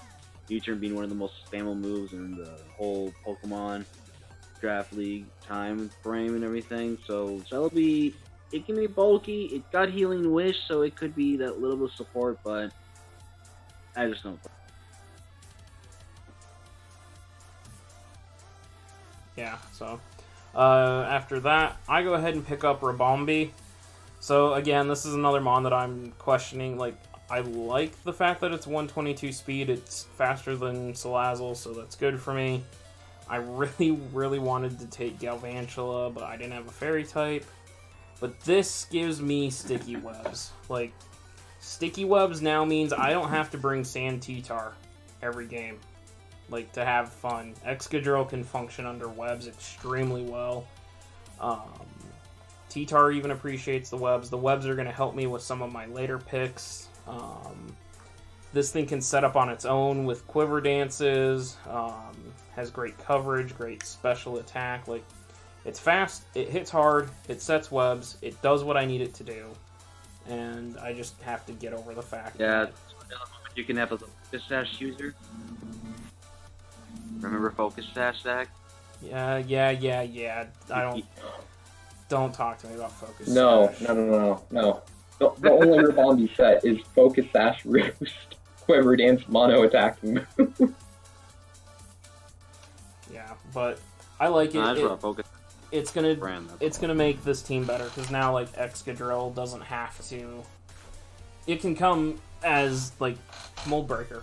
I can run mold breaker drill if T-Tar doesn't want to come into play for a game. Like, I'll just set webs instead with this, and it's almost the same thing. So, but yeah, Rabombi for me, I think it's a good pick. Yeah. Salamence on this team for AV. AV, no disrespect. I have no idea what your team is. Salamence is a good Intimidate user. It can set up very quickly with D-Dances, but for the sake of time and the sake of you had 11 different people pick your team, I'm just going to skip this one. Yeah, I mean, with the team that's the way it's unbalanced, like, there's so, like, I mean, there's not so many repeat typings, there's so many repeating weaknesses on this team. There's just some typings that are just so much, like, can easily get covered for. I feel like he's going to be struggling with the current team. Yeah, so the Kent State Golden Flash Cannons get a Selgor. This thing is fast, final gambits, sets up spikes, like it helps this team chip things down. He was missing, Heatran was his only hazard setter now he's got access to spikes, and I think this thing gets T-spikes, I'm not 100% certain, but he can start hazard stacking for Mega Metacham, and then Mega Metacham just cleans after hazard stacking. Alright, Spies, see you later. And there's a lot of ways you... See you, bud.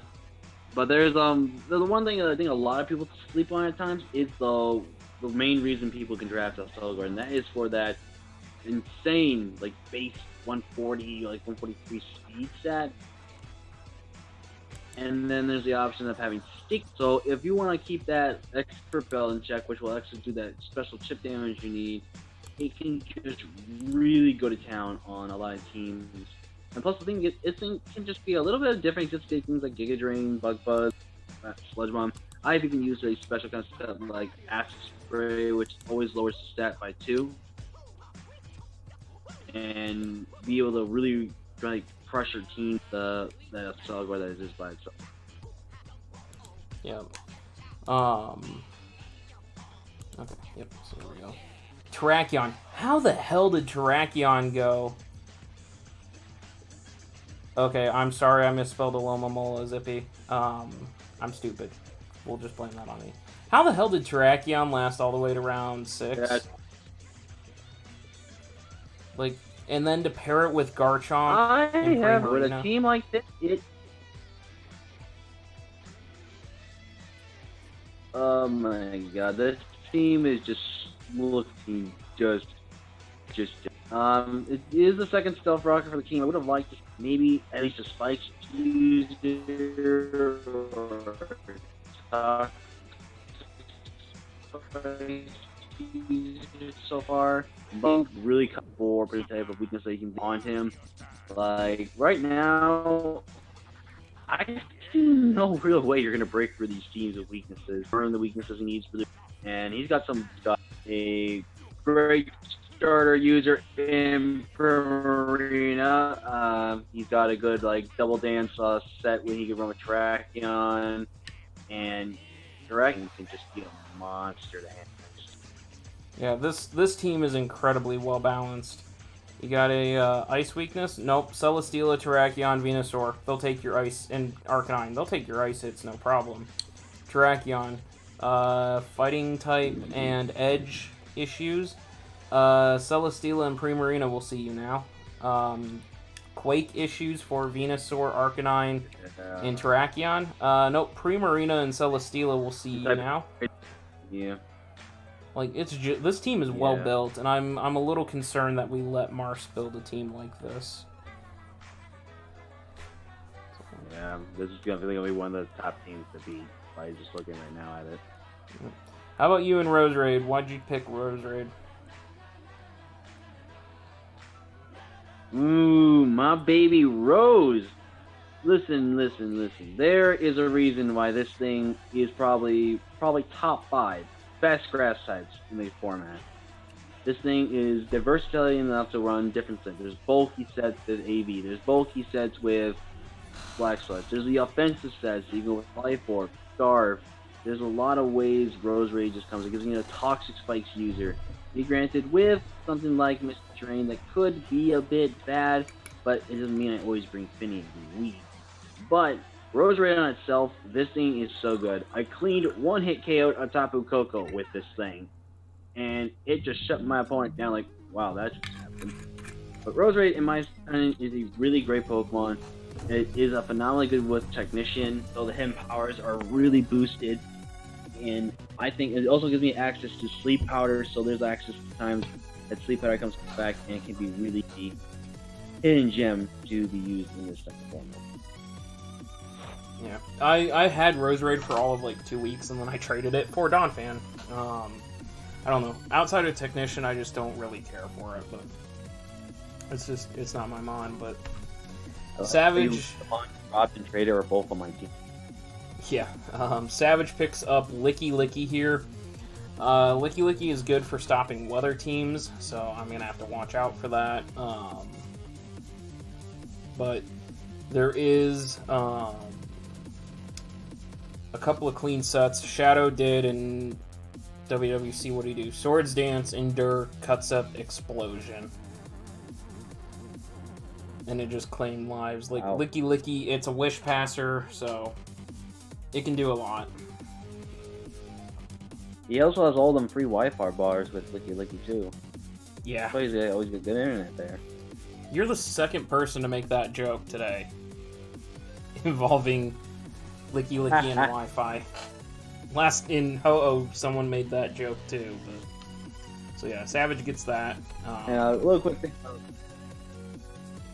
thing about Licky Licky. It's also got Cloud9, which can really stop, like, people with, like, rain, sand, sun, hail. Like, people have to, when they say Licky Licky, they gotta think to themselves, does Licky Licky make sense to bring against me, and should I still bring my rain team, my hand team, like, all this stuff. So, a lot goes into the thing that is, like, Licky Licky. So, Licky Licky can be a really problem for all those, like, weather teams out there.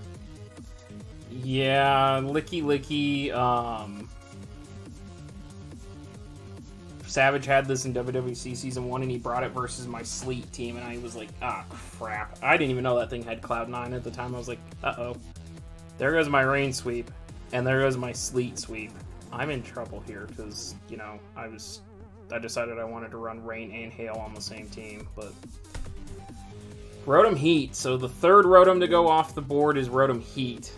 Not sure I would have said that sentence before again, but Rotom Heat's a nice defogger for this team. Yeah, with this team, again, it's really just, it's like, technically Superior is the first mon to have defog, but who's going to run defog on Superior?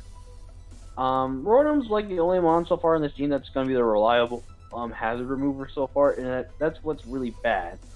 Because Rotom can do a lot of things with offense. It's a good, I feel like this Rotom is actually really good using Choice Scarf, maybe Specs, if anything like that. There is also like the Charty Berry that I've seen Rotom be able to be effectively used into the case like they can switch in, burn the thing they need to do, and just do what they have to do from there. Rotom with those oven mitten hands of itself with fire, I think can be good. So far, this team really isn't weak to hazards, though, so that's really good with Rotom, though. Because Rotom, like, say, Spikes, T-Spikes, is the only thing I'll be bringing against you, which most likely against this team, Toxic Spikes kind of does a lot of work to this. So, I think that Rotom does fit some little bursts on this team, but it's just, I feel like another bulky Pokemon, but he could use it as his offensive Pokemon. Yeah. Mega Kangaskhan for, Oshawott here. I don't like this pick. Like, Mega Kang without Seismic Toss isn't that great. Yes, Parental Bond is still a good ability. Yes, it can Wish Pass. Yes, it can knock off. Yes, it deals extra damage because of Parental Bonding, but for your Mega, especially on this team, I just don't see Mega Kang as being the right play. Yeah, I can agree with you on that. Plus, like, if this thing was allowed Seismic Toss, this thing wouldn't even be in the league right now, because that would have considered as an Uber brand mon. Without Seismic Toss, it makes it a little fair. I personally think that Mega Kangaskhan can still be somewhat good, because of Power Up Punch. Thanks to Parental Bond, it does get that extra +1 attack. So when you go for Power Up Punch, you actually get +2 instead of just +1.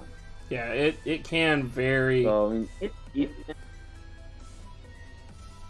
It can very easily set up quickly with Parental Bond.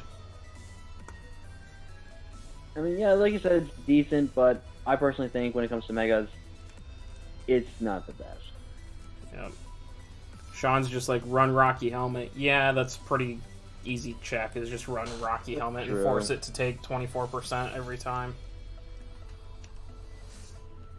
It's easy to wear down if they aren't carrying Wish, but... Yeah.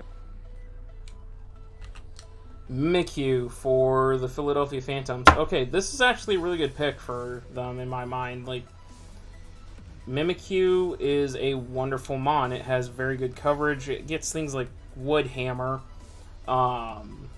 You're guaranteed to set up with it. Like, you're guaranteed a free Swords Dance or a free Bulk Up or any of that. You can run Drain Punch. You can run Shadow Claw, Play Rough, Let's Snuggle Forever. It's a great Z user. Like, Mimikyu, to me, is a very, very good mon, and the fact that it lasts this long and Lord Ixie could get it really gives him some firepower to this team now.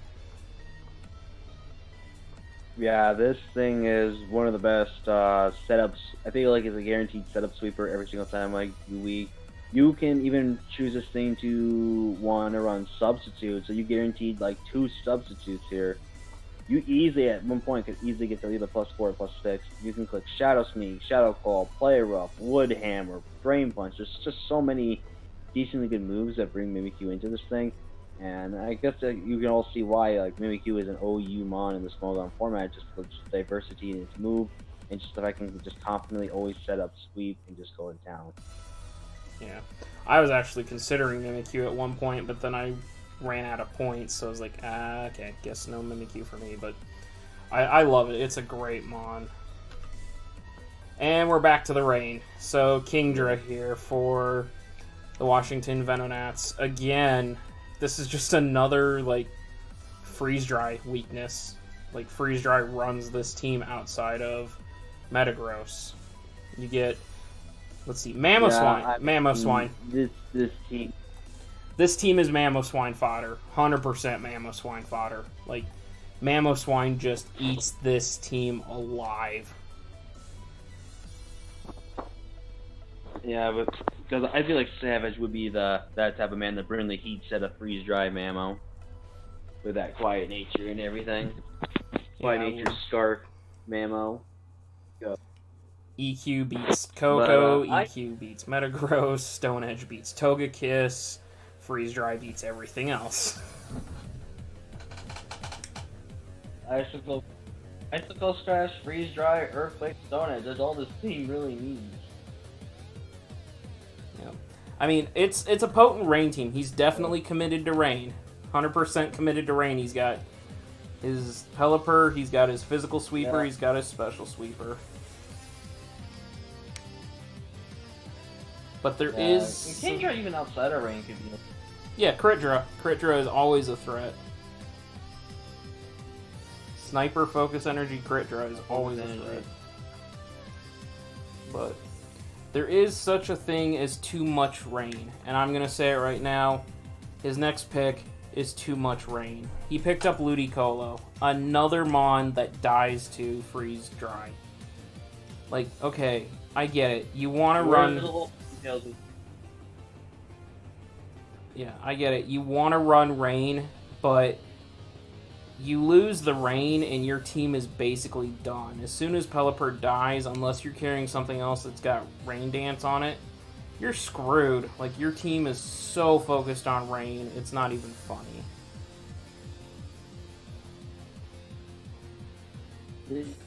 Like, if he had actually gone Kabutops over Ludicolo, this would have actually not been a bad pick for him, because then it's only, I believe, since Rock... Does Rock resist Ice? Yes. I believe so. It does, so then this would have been a new Freeze from the Freeze Dry, so it would have been a terrible pick for the Freeze Dry, but it would have given a good counter to the Ice typing in Freeze Dry, or to any mon that could have potentially been carried Freeze Dry. It does not It's a free hit. one of that. And Yeah, I was wrong. Rock does not resist ice. So well, it wouldn't have mattered. it would not a bad.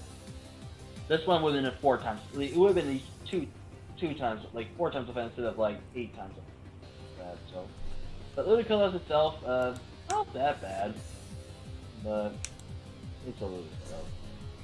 It's just mirror beating. Not only that, it's Detective Pikachu's biggest meme right now. So,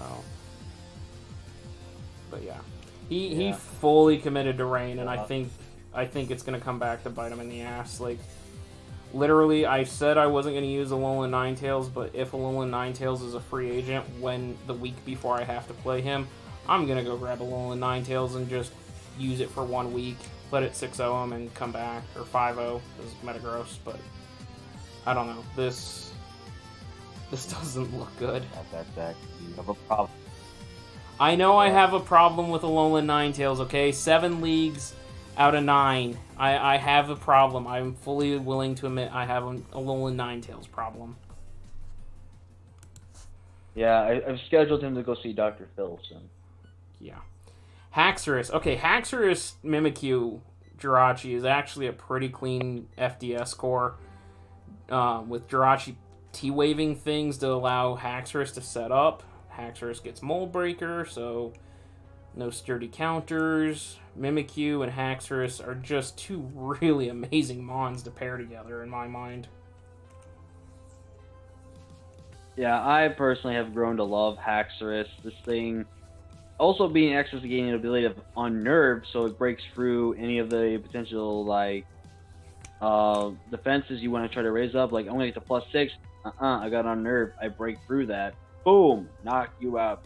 Just clean like that. Haxorus is a decently good sub sweeper. The one problem you can see with Haxorus, it just gets kind of a limited item pool. Like, it's only a Lumberry, Z, maybe Choice Span, or maybe a Choice Scarf or Expert Bubble. Other than that, it's really just limited by items. I feel like that's what kind of hurts Haxorus from being even a better, like, Dragon type and just a better mon in general. Yeah. Registeel here for the Weasels. I really like this thing on this team. It's a nice setup, or not setup, but a nice hazard setter with rocks, so Gliscor, Mew, Seismitoad, and now Registeel all can set rocks. T-Wave is always an issue. This thing is just stupidly defensive, and it can do work. Besides setting up rocks, it can T-Wave and slow things down for Scully and Infernape. Like, it's a good mon, and I like the fit on this team. I got hurt when I got sniped. I was tired. I didn't realize it was sniped right before I picked it, and then people said it was gone. I was like, Weasel on the hit list. But this thing's good. This thing, for me, killed a Primal Groudon, so shout out to Registeel for that. But this thing, there's a lot of things this thing can do. This would be with this thing, it could run like Rest, Sleep Talk, and there is the deadly, and I mean deadly, curse sets that this thing could potentially run. Like Rest, Sleep Talk, Curse, and then an attacking move. This thing just says, "You are mine, fall prey to me." Yeah, I'm checking something real quick because it wasn't Registeel, but it was Regirock, and so I want to see if Registeel gets this move. So, it does get this move. So, Registeel gets Curse. No, not Curse. Different move. So, in another league, I saw somebody bring Weakness Policy Rock Polish Regirock. You very easily could do that. Yeah, you could very easily do that with this thing as well. You could bring Weakness Policy Rock Polish Registeel and just catch somebody off guard and go, hello, here's your 6-0 by a Registeel. Yep. I wanted to check that. I was pretty sure, but I didn't want to open my mouth and insert my foot there. But Blissey, oh my god, this thing is so bad for this team. I'm so not looking forward to it. Blissey is so hard to take down, and it's so fat that anything you wish into automatically basically gets healed to full. People, why do we make thick mons have ridiculous special defensive stats? Why? And also give them monstrous HP stats. Why? Yeah, I mean, it's got garbage defense, but still, why? Why do this to us? What did we do to you, Game Freak? What did we do to deserve this pink pub? Just think about this thing wish passing into Zygarde or Mawile. Like, yeah, you can chip them down all you want, but we're gonna wish pass with Blissey. Hey, we're back to full right away. Let's go at this again. It's disgusting. Yeah, and also getting access to reliable cover oil. It can run aromatherapy. Even this thing gets natural cure, so you can't toxic it. Yeah, that's it. You can't really think. Yeah, because unless you can just barter it down to where it's only a 1v1 match, and you can somehow toxic it and just wear it down. So. Yeah, and Sean pointed out it can T-Wave things, which just helps Zygarde and Mawile even more, like Sticky Webs plus T-Wave, and yeah, it's disgusting. And even Tez knew it was disgusting when he drafted it. I think he said, "Blissey, I'm sorry for being that guy," but gross. Savage picks up Mega Pidgeot. Somewhere I just heard Spies like have the biggest orgasm of his life. Mega Pidgeot Zeraora is very, very fast, very, very good offensive. He does pick up another flying type, though, with Skarmory. Zeraora, again, pressure, and Salamence takes care of that. Mamoswine takes care of that. Never missing a Hurricane is going to be a wonderful thing. And to quote Spies, Torn T exists. Getting hit by Stone Edge. Yeah, I know, he gets edged all day long, but... Yeah, and he forgets that there can be Zap Cannon, Regirock, Zap Cannon, Regice. It's gonna happen. No Guard has its drawbacks. drawbacks. Once. Yeah, No Guard definitely has its drawbacks, but to quote Spies, what's a Torn T to a Mega Pidgeot? But anyways, you want to talk about your spiky ball of death here in Ferrothorn? Well, it's the weirdest nut I've ever had, so not that kind of way though. But Fortress has been one of those mons that I've never even wanted to try before, but it's been one of those I kind of did like when XD Gale Darkness. It was one of those mons I always kind of sometimes grabbed at and played with, and I kind of enjoyed. It is really good defensively. It's another Rapid Spinner, so I've got at least I got 4 ways to get rid of hazards. It's another Stealth Rocker. It's another Spike. It's my first Spikes user. It's also another Toxic Spike user. It's Volt Switch for momentum. It's just in general a decently good Pokemon at times. It can also be one of those types that can rely on the Rocky Helmet sets at times. It's a really good defensive Pokemon, so it gets Toxic. So it's not terrible, but it's just, I don't know. It was like something I've never tried, so I'm hoping to get a little bit of appreciation for this thing. And again, be able to switch in on Toxic Spikes is really big, especially when I have a Poison type, and now I have a Steel type that can go in and Rapid Spin them off. Yep. Plus you have Feeny, so as long as Finny's out there before they go up, you're safe there too. So yeah, I can get rid of them. Speaking of Rapid Spinners, Mars takes Cryogonal here, which is one of the which is one of the premier low tier spinners. It's stupidly defensive. Good speed tier at 105, but just massive defense, and it takes care of Garchomp's ice weakness a little bit. Granted, that's covered by Terrakion and Stila, and Arcanine, but it is a very good low tier spinner. Gets freeze dry, so this thing will be great to bring Scarfed versus Insanity. I actually also think that the thing is this is one of I think it's the only mon that I know for my fact that is the only mon to get both Rapid Spin and Defog. So there's a lot of ways you make Cryogonal a little bit different. Like you said, there is the option of Spec Set, and do not sleep on Spec's Frost Breath. That can be busted. That'd be awesome. But yeah, you can access to be a Rapid Spinner if it needs to be, and it can also be that Defogger if he's got to worry about spikes or the toxic spikes that be coming against him. So Cryonaut, I think, is in general also a really good mod. Again, like you said, the base 105 speed really kind of outspeeding the base 100s, which can be very good. Kind of puts pressure on them at times to run Scarf almost all the time. So we'll just see how Cryonaut does. I do not like the fact that in 7 picks, it's his only first pick of getting rid of hazards. So hopefully he can start to build some hazard removal in this team going to the later rounds. Yep. There goes Jolteon for the Kent State Golden Flash Cannons. Gives them another high fast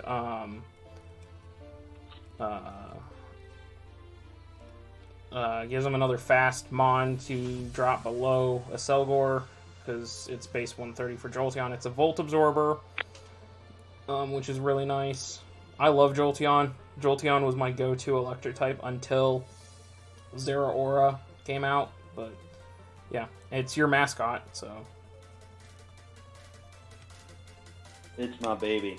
He is the mascot that has belonged to Iowa for so long. Jolteon, what can I say, is so a great Pokemon. And the access to Quick Feet is not terrible, because then it puts a little bit more of speed control in Jolteon. Jolteon at times could run Quick Feet. No need for speed investment. This thing can just outspeed everything then wherever just Quick Feet. This thing is a monster again. It is a true fact that the evolutions throughout all the years of Pokemon have never gotten into first control. All they have is 10 powers. Shadow, Signal Beam, Toxic, or their occasional like pivoting amounts, their signature abilities and signature moves and stuff. So that is a hindrance to it, but it can be worked well. Like I've run some set like workup yawn on Jolteon before. So there's the heat that you can do make Jolteon a little bit more versatile. That is such a strange set, but Klefki again for Vulpix here. Okay, we got a Fairy Dragon Steel Core going in 2 Mons. It's a Defogger with Prankster, Hazard Stacker, but yeah, again, I don't know what this team is, so I'm going to just skip over it and go right into... I know AV's probably not going to be happy about that, but I'm just going to skip. For the sake of time, like, there's... Just right, set screens, defog, set those spikes. Nothing really else to say about it. Yep. Mandibuzz for me. Okay, so when I lost Reuniclus, I started thinking, okay, what can I do to fix my fighting weakness? And the biggest thing that came to mind was Mandibuzz after Ribombee, because Ribombee actually takes care of that with fighting type. But Mandibuzz, even though it's a dark type, that flying type, it still makes fighting types kind of neutral. But Mandibuzz is stupidly bulky. It has the overcoat ability, so it doesn't take sand damage. Can come in, it can defog. The biggest knock on Mandibuzz is it suffers that move slot syndrome. Like, it needs a 5th move slot almost, because ideally you want to run like Defog, Roost, Iron Defense, but then you're stuck. You either have to run U-Turn for momentum, or Foul Play for damage, or Brave Bird for damage. Like, you're stuck. So it really needs that 5th move slot, but I love Mandibuzz. I've used it pretty well in the past. You can ask Rye about it. The only time I ever beat him was with a Mandibuzz, because I beat his Double Dance Rhydon with it. Yeah, I personally do think, though, Mandibuzz is not a terrible pick for, like you said, like, the fighting type issue is really there still. I mean, yeah, you have stuff that can resist it, but again, like you said, it's kind of frail. And with Mandibuzz, I personally think that's not a terrible pick. The only thing was it's a fair fighting type with Mandibuzz is just Z-moves from fighting types. Yeah. Otherwise, I personally think Mandibuzz, if it can taunt and stop the setup sweeping with Bulk Up or something like that, then with Rocky Helmet, Roost, you can easily just start chipping them down, making them less of a problem, to force them to switch out, and then have to figure a way to break down Mandibuzz. Because until Mandibuzz, in my opinion, goes down, you can have fighting types in check at the current moment. Yeah. I'm still really fighting weak. It's something that I have to continue to fix, but Gengar, this would have fixed it. Gengar to, like, absorb fighting type hits, but again, points. Florges' biggest check is a nasty special poison type, such as Gengar. Having those two together is a beautiful pair. Yes, Gengar lost its levitate ability, but, you know, Celebi can take those EQs, Milotic can take EQs. Gengar is just it's a good Z-Crystal user, and it's a good Specs abuser, good Scarf abuser. Like, it's just frail is the problem. That's one thing about Gengar. I mean, yeah, Gengar, that's the one terrible thing about Gengar. I've actually in the past run sub Gengar with Black Sludge. And I have gotten lucky with some misses here and there, but Gengar can be built a little defensively with the HP stat it has, but still carry a good offensive capability and stuff like that. Black Sludge does give it chances to potentially live any other future hits going into it, but like Gengar it's got one of the best move pulls in the whole thing, with having access to Thunderbolt, Energy Ball, Dazzling Gleam, Focus Splash. Like, it's got such a great move coverage pull that it can really just pressure so much of the team by itself. Yeah, it even gets... moves, the thing can just be more dead than... Yeah, I think it gets Psychic, too, if I remember correctly. So, yeah. Victini's, there's the Ambipom that was accidentally on the screen on their last pick. Ambipom, really all I know is, like, Choice Banded Skill Linked or Choice Band Technician, one or the other. That's about the only two things. Yeah. Like, Choice Band Technician, Fake Out, or Skill Link. I have some run-ins with Ambipom on my team before, and I felt like there were some ways Ambipom could have really run. Like, Technician, I definitely think is better to run on Ambipom over Skill Link. Yes, like, Tail Slap is better because it's guaranteed 5 hits, chance to flinch and everything.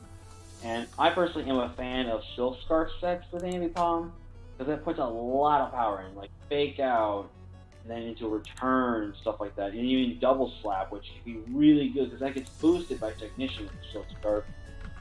And it gets access to some of the elemental punches, it gets access to U-turn to pivot in and out, it gets access to the Baton Pass, it gets access to Agility. So if it really wanted to, you can just run Adamant Max out, and then you run Speed, Agility up, and you just scoop it there. It gets access to Power Up Punch, so it gets +1, and it gets the boost from Technician as well, from the Power Up Punch as well. So this thing can just really be a threat, especially with that base 115 speed. Yeah, come on, Calx. I can spell this. Okay. Okay, never mind. I said Choice Band into Fake Out. I'm talking out my crazy again. I don't know. I just say things sometimes, especially the later at night it gets. But whatever. Yeah. Cofagrigus for Huff. Okay, so there's something that's just going to absolutely destroy anything that wants to come in against Zard and lose its ability. It's a good defensive mon. Huff now actually legitimately has a Trick Room element to this. So not only do you have to prep for potential Zard setup, but now you have Trick Room. You have Cofagrigus and Aromatisse that can set Trick Room. Bronzong's pretty good under Trick Room. Like, there's a Trick Room element, and then there's the non-Trick Room element. So I like this pick. It makes his team a little harder to prep for. This team just screams Fat Mons. So we're all going to have a fun time trying to break through. But I have used Cofagrigus in the past, and I actually do think this is one of the best, if not probably the best Ghost type to use in Draft League. Like you said, Trick Room user, phenomenally well. This thing gets access to Calm Mind, Nasty Plot. I've seen some people go pretty big with running a Calm Mind or Nasty Plot, Chesto, for people in the past. So Cofagrigus is one of probably an easier, bulkier setup sweeper. Just in case you want to go just all out with it, just run offensive and then really good on a lot. Yeah. The main thing that Huff has to watch out for, and I only bring it up because it's probably one of the greatest memes I've ever seen, and yes, it hit A Drive, which is always fun to see when something surprises him, is a Swords Danced Fling Iron Ball Halucha.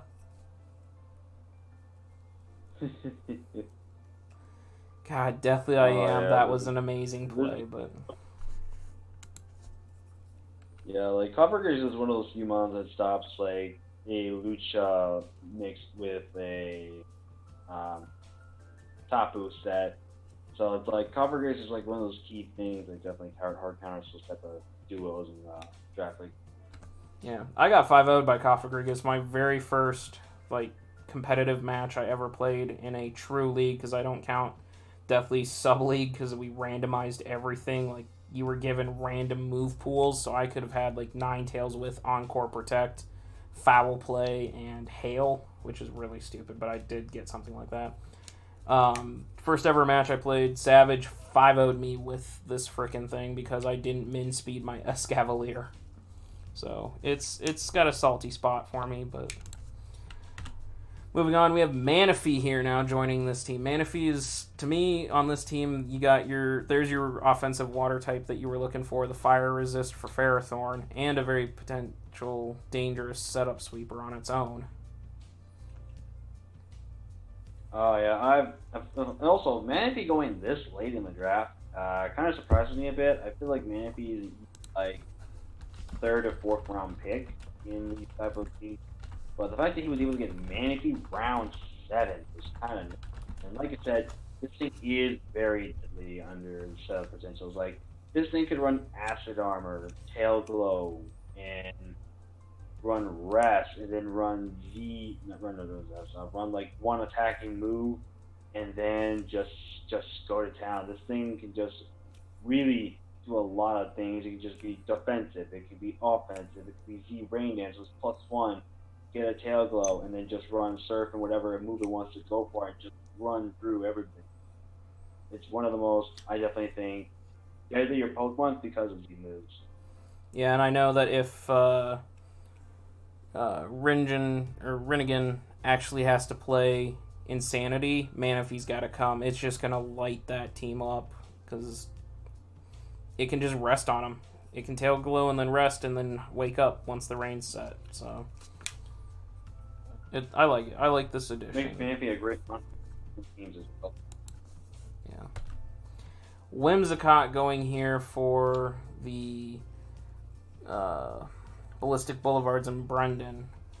I don't really see how this fits when he's already got Clefable. Like, yeah, he gets a grass type, he gets a prankster, he gets a very fast Mon.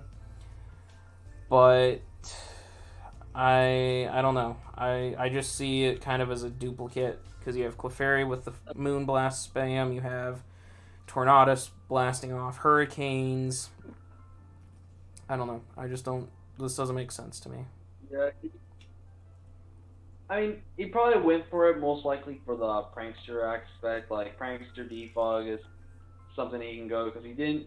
I mean, he's got ways to get rid of hazards, but I feel like depending on the roles, I mean, the only reliable mom I see in this team that could easily bring some way of removal is going to be that Latias. Since Latias is stupidly thick, bulky. I mean, Cloyster, he got Rapid Spin, but more times than not, you see Cloyster always running Rapid Spin. There is Scizor and Torn that can run Defog. Torn is something I could easily maybe see run Defog, but you would not run Defog on Scizor unless you were really a defensive set, which then would just give away what Scizor could easily be, and then makes it more harder to use Scizor in the matchup. And just figured out that. So, Whimsicott, I guess, is just like an up in the air. We'll just see how well he does with it, and just go. Yep.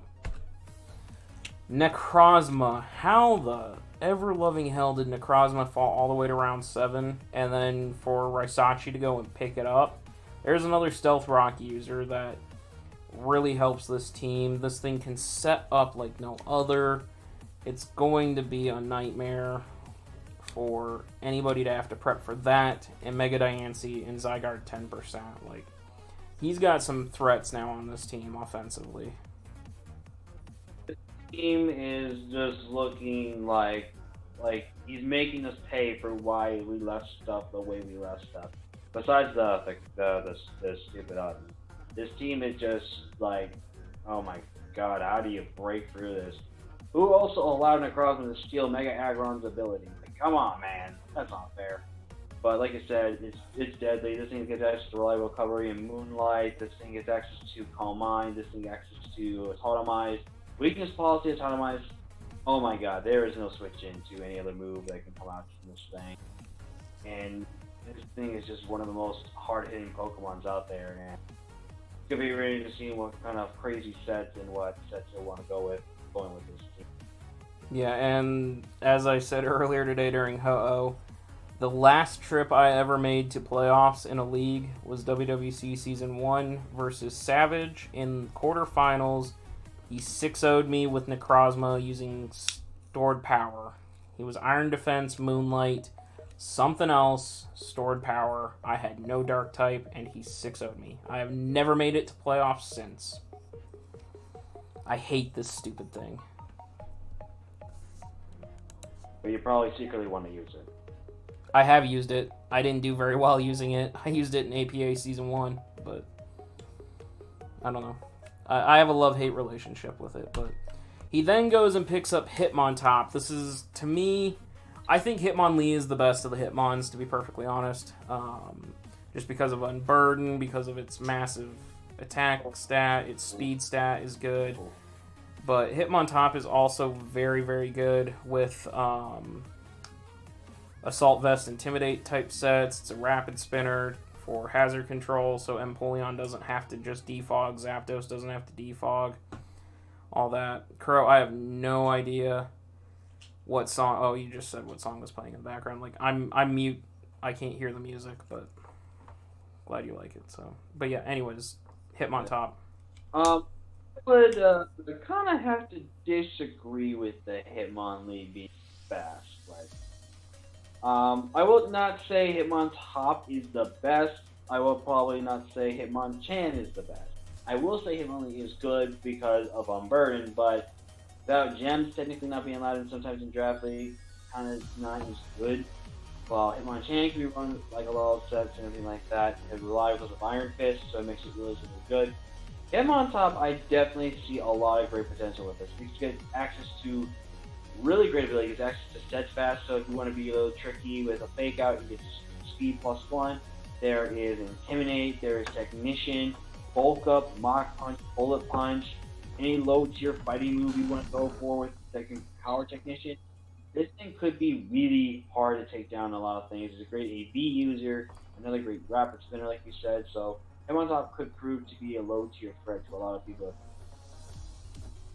Yep, definitely. So here is a young Mamoswine, Pillow-Swine for Brendan. He gets another rocker. Actually, he didn't. Yeah, Clefable. He had Clefable. So he gets another rocker. He gets something that does basically everything Mamoswine does, but with Eviolite. Like, it's a really good Mon, and I do like it on his team because now he can spam Ice and EQs. Double Ice in Pillow-Swine and Cloyster, though, again. Cloyster seems to be, like, an issue on this team. I personally do agree. I think Piloswine fits his team more than Cloyster does. I think he could have like been fine with Toxapex as his main water type to go with this one.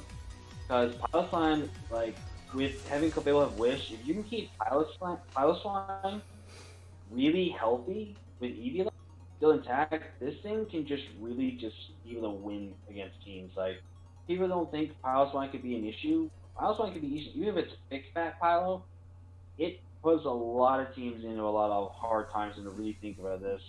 Like, the only successful mons that really can just handle Piloswine are only fighting types. And maybe ground types and water types, but Pilo can get rocks up comfortably well, toxic something, or just chip something out. And still getting that nice priority and nice shard. Yep.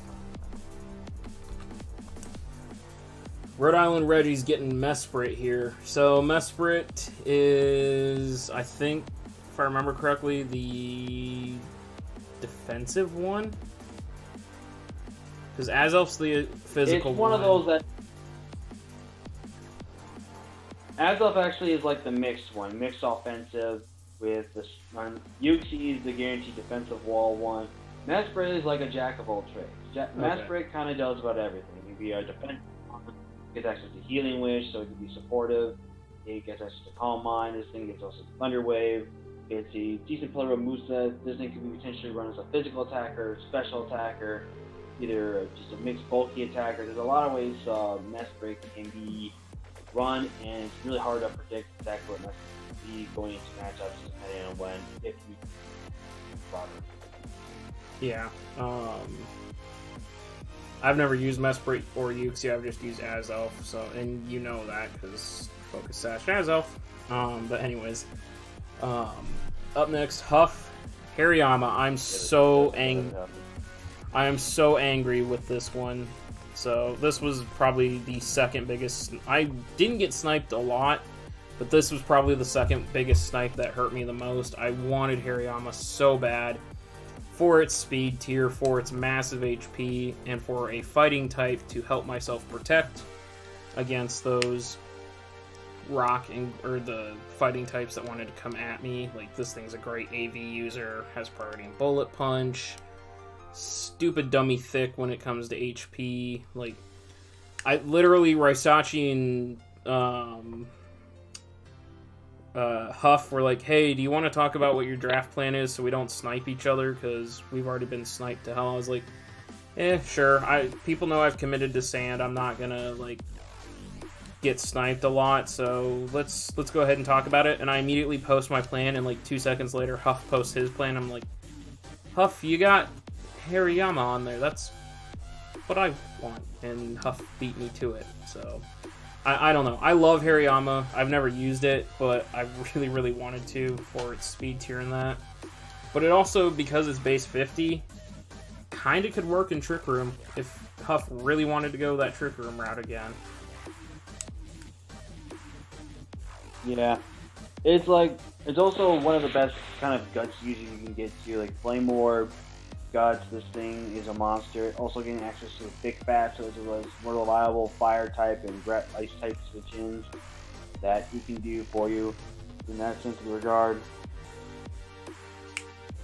So, and plus getting extra bulk up, this thing could be a big deadly threat if it's built really good defensively. So it could be a low tier threat that really can run. Yeah. You have Starmie next to Crow and his Victinis. So again, I don't know a lot about Starmie. To me, it's kind of just underwhelming from when I used it. Like, its power output just isn't that great. It's a rapid spinner, which is something to help with take pressure off Latios and Crobat. As far as hazard removal goes, Thundy as well, but to me, I just don't know a lot about it. Starmie, I've used it in a little bit of a Gen 4 league, and Starmie, under some right circumstances, and the move pool it gets, can be a bit of a hassle for a lot of people to face. Starmie has a great speed stat, which means it's kind of bad that it has a set like Analytic, when more times than not, it's not going to be Analytic. It does get Natural Cure, which I think is actually a pretty good ability for it. So if it gets Thunder Wave, you switch right out. If it gets Toxic, you switch right out. There's just a lot of ways Starmie can be run. There's like Specs, Life Orb, and all that. I personally think Starmie can be really good still. I don't go for it myself, but maybe this man can prove to us why Starmie is good. Just run Lagging Tail Analytic. Just be that guy. Lagging Tail Analytic. But anyways. Moving on, we have Dank taking standard Lycanroc midday. This thing I was really tempted. Yeah, this thing I was really tempted to grab. It's a very good Sand Sweeper. Again, Focus Sash with a Cell Rock. Like, in your ranking of the Lycanrocs, it's obviously Dusk, Midday, and then Night. It just, without the Tough Claws ability. Don't sleep on it. I actually got like 5-0 or 6-0 by Night, tier 3 below league match. I'll keep that in mind, because at some point WWC is going to run a tier 3 and below season. I just have to figure out when. But yeah, Good Mon. It's gonna abuse the hell out of my Yeah. sand. So if I play Dank, he'll abuse the hell out of my sand. It's good. 112 speed is nothing to sleep on, and it's got the priority Excel Rock, which as long as you can get a Swords Dance up with Focus Sash, you pretty well can revenge kill something with that. I go ahead and take Uxie here. So, again, I am Edge Quake weak. Mandibuzz helps me with the Edge, doesn't help me with the Quake. Or helps me with the Quake, doesn't help me with the Edge. I am fighting weak. Mandibuzz kind of handles that, not really. Rabombi kind of handles that, not really. This thing is the true defensive help to this team. It is the Psychic type that I desperately needed after losing Reuniclus to take on fighting types. Yes, I don't appreciate knockoff, but... Yeah, another great thing you have with having Yuchi, you now get access to Memento, and Z Memento can really come in clutch for you in late game situations, like when you need Excadrill, it's so low, you need something that can just take that hit, go for the Memento or Z Memento, and then you just come in, brings back all that health to Excadrill, and Excadrill, if it was a Scarper, just now wins, and late game it ends up pulling it out for you, and you can just come out and just be the victor. Yeah, unfortunately, I didn't give Uxie its Z Crystal. I ended up giving that to Rabombi, Salazzle, and Excadrill. So, no Z Memento. It is a clean tech. I've run Z Memento on Chandelure multiple times. Like, it's a very clean tech, but yeah. I like this pick. It fits what I need. And it's defensive, and 95 speed's not that bad either. Like, that was something I was missing between Shaman and I believe Excadrill was that 95 speed tier, something down in that area. But moving on, we have Standard Arrow. Again, I'm just gonna skip Vulpix because, like, his team just they're kind of his team's literally a so many cluster. just repeating types. Yeah, his team is literally just a clusterfuck, to be perfectly honest, which is what you should expect when you let 11 different people tell you what to draft. So, Tapu Bulu for Zippy. Okay, Bulu Triana is obvious. Like, that's a legitimate core. It's an overused core, but it's definitely a legitimate core. Bulu helps Hydreigon with its fairy thing. Metacham, I guess, enjoys the recovery. Like, I don't know. My biggest... I really see... I only see Bulu helping Jolteon, but that's about it. Like, I don't see it doing really anything else for him in this situation. So, it's like, even though, Jolteon can appreciate a ground in, but Jolteon still, as much as I want to say it, is still really frail. And may live one Earthquake, or maybe a Choice Banded Earthquake, but it's not really anything else. And then you got Heatran, which can live at least one Earthquake, like I said, and that's about it. So I don't know how well Bulu really fits with a team like this. Yeah, and the other biggest knock that I have with Bulu, no Play Rough or any other sort of physical fairy type move. Like, it desperately needs to have that fixed in Gen 8. They need to give it a physical fairy type move. Egyptian Lucario is grabbing Rotom here. Standard Rotom. So apparently Rotom Frost and Rotom Fan in Marsh's mind are worse than this. Obviously Rotom Fan is because, like, electric flying, yeah, it's a good typing, but, you know, you still take the rock damage. So, I don't know. It's another defogger. It's a fast electric ghost type. I really don't see Standard Rotom coming that often, though, to this with this team.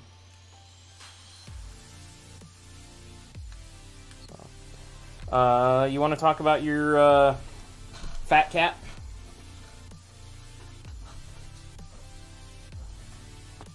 Fat Cat? You dare talk about a cat. How about that? My post is what was the word? I technically should clarify with these people. I originally, I think, over this pick, I'm pretty sure. But then I was stupid and forgot I already had a bug type and a poison type. So I wanted to quickly fix that up, and I did with a Alolan Persian. Alolan Persian gives me Fur Coat, which is a good defensive role it could play into with that. It gives me another good kind of mixed offensive mon. Gives me access to Parting Shot, which is really good. Parting Shot is to where I can basically heal something else, like lower the stats and stuff like that, and then I go out from there, which could put it in a lot of work for me in the sense of the regard, which I really am enjoying. I would literally like that. And so I think Persian really fits this team. I think I've handled my fighting weakness pretty well, so I was okay grabbing another dark type going into this one. Yeah, and Z Parting Shot is always a pretty clutch thing as well, because doesn't it heal when you come in? No, Parting Shot is where you lower the attack and special attack, and then you flop out. Kind of like... Yeah, but I mean Z Parting Shot. Doesn't Z Parting Shot heal on the land? I don't think that's allowed. Parting Shot does that too. I'm pretty sure. Okay. But I don't know if that's allowed. Alright. I don't know if I even made first Demon at that point. Yep. We do have Tyrantrum here for Savage, giving himself a nice Choice Band user, a nice Scarfer, a nice D-Dance set. Another physical attacker, though. He's outside of Mega Pidgeot and Zeraora. Like, what's a special attacker for Savage? Yeah, I mean, I personally like Tyrantrum. Like, Rock, Head Smash. Where is the switching? Tell me, where is the switching? Like, Defensive. there's a reason why this thing so like deadly. Yeah. It's honestly like adamant, like max attack, rock polish, head smash, like add a life orb or something that just boosted in all craziness. This thing's about to destroy your soul. Yeah, it will. So we have Jellicent here for Lycanrocs. I love Jellicent. It's a very nice low-tier bulky water type. Has great cover. It gets things like Energy Ball. It has Sludge Wave. Like, it's Pain Split, obviously. It can Will-O-Wisp, Hydro Pump. I believe it can Haze, Shadow Ball. It's a Trick Room setter, so if you wanted to go like Trick Room with it and Reuniclus and Mawile, he's now got that Trick Room core. Like, I like it. It's a good bulky water that he needed, and it can function very, very well as an offensive threat.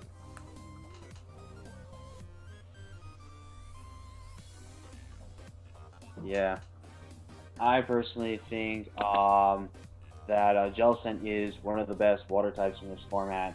Yeah, it doesn't scream a lot of bulk in the sense of regard, but I think having like things like Water Absorb, Curse Body can do a lot of things. And again, if I gotta say something now, is that this has like no speed, so he's kind of running more of an indefinite, like a Trick Room set team, or just like a semi-offensive and defensive core team, which definitely really works well with Jellicent in it, having access to recover and everything like that. So it's definitely gonna be interesting how he makes Jellicent work for this team. Yep. Decidueye for the Philadelphia Weasels. Decidueye is a good fat mon, good fat grass ghost type. Defogs can trap with Spirit Shackle, can set up with Swords Dance. Yeah, there's really not much to this mon besides just it goes in, it does what it needs to do, and then it leaves Sinister Arrow Raid, that sort of thing. Yeah, Decidueye is one of those mons that definitely is a well-balanced mixed attacker and can be really defensive, gets access to Defog, gets access to Roost. Generally a decently good ghost grass stab mon in my opinion. I just think Decidueye could have been a little better, but I do like the access part of being able to get something like Brave Bird and some type of flying stab to kind of go with the original typing that was supposed to be grass flying. But in general, I think that this thing can do a lot, and getting access also to Sword Stance, it also gets access to U-turn, so pivot in and out. So I generally think this is going to be a good mon. I'm really looking forward to see how he uses it. Yep. Speaking of the Hitmons, there's Hitmonlee for Lord Ixie. I do personally like Hitmonlee. I do use it a lot with Coco. Like, I'll draft Hitmonlee if Lucha goes away, or like Bulu. I think I used Bulu Lee one season somewhere. I don't know. It's a little blurred, but it is a good rapid spinner. It's a good AV user. Obviously, normal gem fake out and then unburden boost. High jump kick is always a fun little thing. Like, it's a good mon with Jirachi running T-Wave. It can be very good. It can clean out dark types that Mimikyu needs to have go away for it to just run up and do everything it needs to. So, I don't know. It's a good mon. I have personally have used Hitmonlee in a few leagues that were like tier 3 below and stuff like that, and I have been able to use the Unburden set quite frequently well. It does not make any sense in my opinion why, and this is a future thing to help everyone else and learn this, if you try to go Z Crystal with a mon that's unburdened, it will not work. Bozak and I have felt this and have been really disappointed by this. Yeah. Like, you technically are using up the crystal, so you should be able to have an unburden boost. That makes no sense. Yeah, I made that mistake in APA Season 2 when I made Slurpuff a Z captain. That was a mistake, so... Closing out this round, we have Umbreon. Okay, Yeah. So... Now we have another Wish Passer. Again, Alolan Ninetales runs this team. Like, it really does. Give it Freeze Dry, Blizzard, Moonblast, Hidden Power Ground. It runs this team up and down. This team does not have a safe switch into Specs, Alolan Ninetales. This team still does not have a Nor does it switch have a good- to Mamoswine. Yeah, this thing also does not have a good switch into Specs from Arena either. Like, Specs from Arena really kind of runs through this team as well. Yeah, so he's trying to build around that rain. I just don't Nothing think really this is a good build. But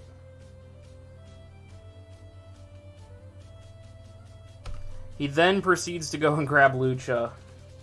Lucha's not taking a Moonblast from Specs Ninetales. I don't care how bulky you make it. Like, I'm sorry. He sees that he's now very weak to something like Alolan Ninetales or like Mamoswine, but this isn't how you're gonna fix it. Yes, Coco Lucha is a good core, very good core. It's something they're gonna have to prep for along with the rain, but again, give me Mamo, give me Ninetales, give me Cryogonal. You're done. Yeah. Lucha, I've actually was effectively able to use with Coco, and I did get lucky with a Toxic Nest, but I was able to get a Swords Dance up and just clean sweep with a 4-0 sweep on Halucha's back. And Halucha by itself, I think people don't think can be good. I think personally it can be good, even without a terrain boosting item. There's things like Power Herb, Sky Attack that could really be effectively well. And Halucha is, I think, still a mon that can be worthy of Tier 1, but I would rather always like to see it in Tier 2 because it makes no sense. Yeah. By alone, it can make it itself good. It could sneakily be good with Swampert. Like, if you get the boost from the Electric Seed and then you SD or bulk up and then go into Mega Swampert, because you can Baton Pass with this thing. This thing actually gets the ability to Baton Pass into Swampert and say goodnight. But anyways, Yeah. Lord Sometimes Exceed. I'm not with special coverage for Yeah, Lord Exceed drafts Mudsdale.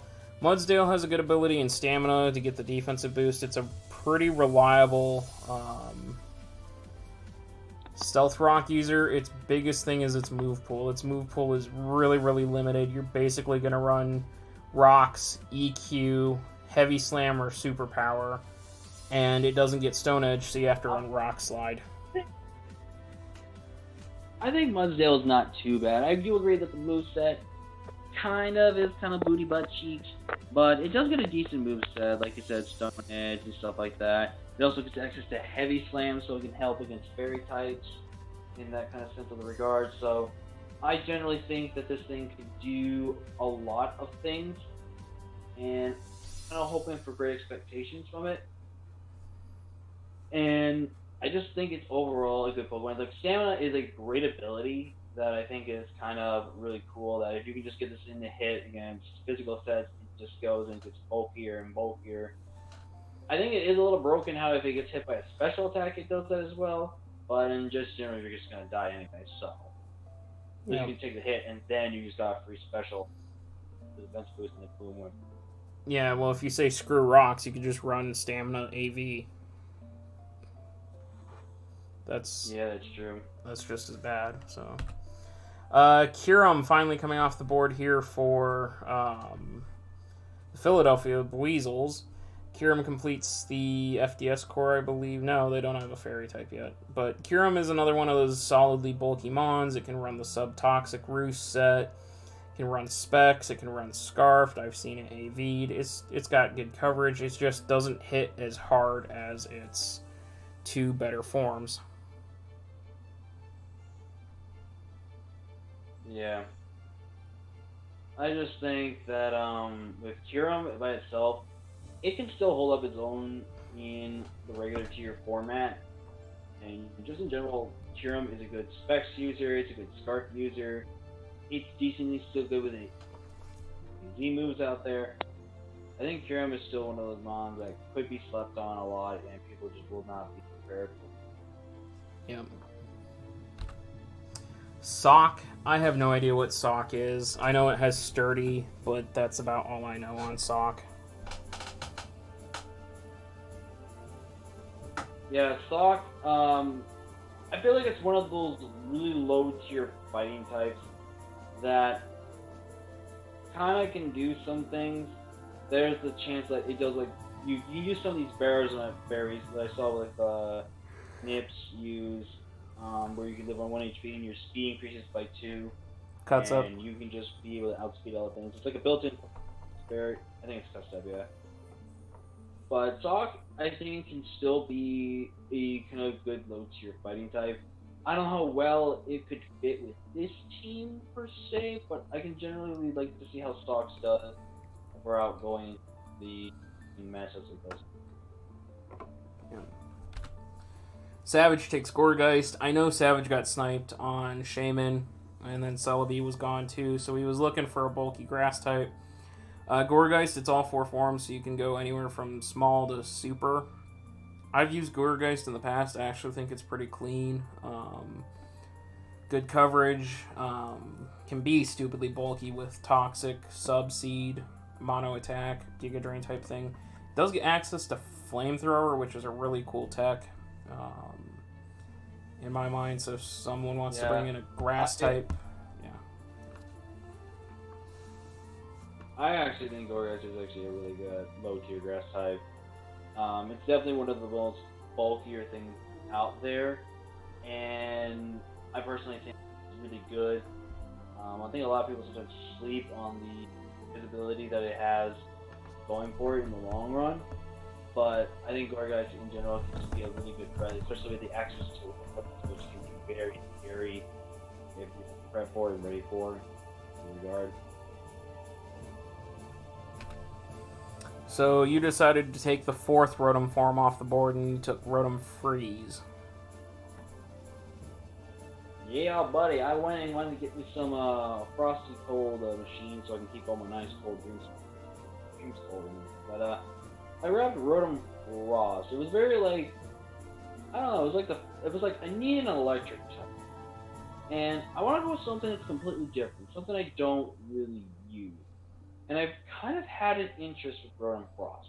It does give me another option to defog, so now I have 3 defoggers on my team. I have 2 rapid spinners on my team. I'm looking control for my hazards. I'm a little weak to rocks, I will admit that, but I think I have other mons that just cover up the rocks weakness I have. You can't poison me, that's for sure, with this team I've got. And Rotom, like Specs Rotom is deadly. Scarf Rotom is brutality, and the Crystal Rotom don't sleep on the Rotom here. The Rotom can do a lot of things, and I'm very much looking forward to using Rotom for my first time ever trying it. Yep, and you've also got basically Bolt Beam the Mon, so... Yeah. Going back, didn't we already talk about Standard Rotom? I thought we already talked about Standard Rotom. Didn't we? Or did I? No, we did not. Okay, I'm just having, like, flashbacks to Ho-Oh then. Yeah, I did. I just saw it. Where'd it go? Probably. Yeah, I did. That's supposed to be Azelf, not Rotom. So, yeah, that's supposed to be Azelf. So the third and final of the Lake Trio comes off the board. Yeah. Azelf, I personally think, in my opinion, could do better than the other two that we have. Because Azelf has a kind of wide variety of move pool. It's got options to be offensive. It's got options to be specially offensive. It has chances to be set up with Nasty Plot. And it's a reliable focus sash user, so it can always get up Stealth Rocks every single time. So I just generally think it's going to be a good mon. I'm really looking forward to see how it fits. Its move pool is amazing too. It has Dazzling Gleam, Energy Ball, Thunderbolt, Flamethrower. Like it's got an amazing move pool. So U-turn, knockoff, like yeah, it's good to go. It's ready to run. Probably the biggest steal in this draft. 20 points to get yourself a Kamala. Kamala is choice banded sleep or snore, choice banded sleep talk. It literally absorbs any status because it can only be put to sleep, which makes it great for coming in on T-spikes and just rapid spinning them away. Like this thing only costing you 20 points is a steal. Yeah, I would agree on that. So I don't know who made it that much, but you're crazy. Vileplume, Bulky Grass, Sap Sipper, does not fit this team. Moving on. Stoutland, hey, I'm back to drafting sand stuff. So I needed a tier 5.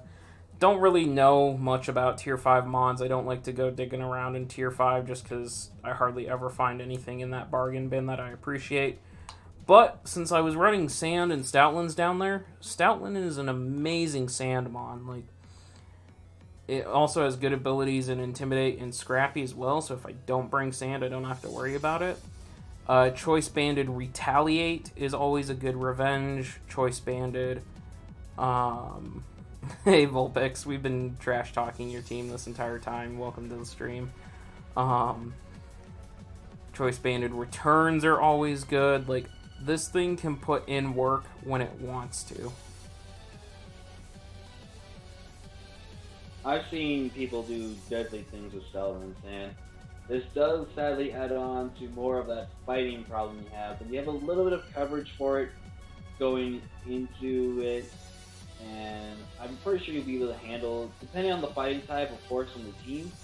But I think this team is looking like a scary sand team.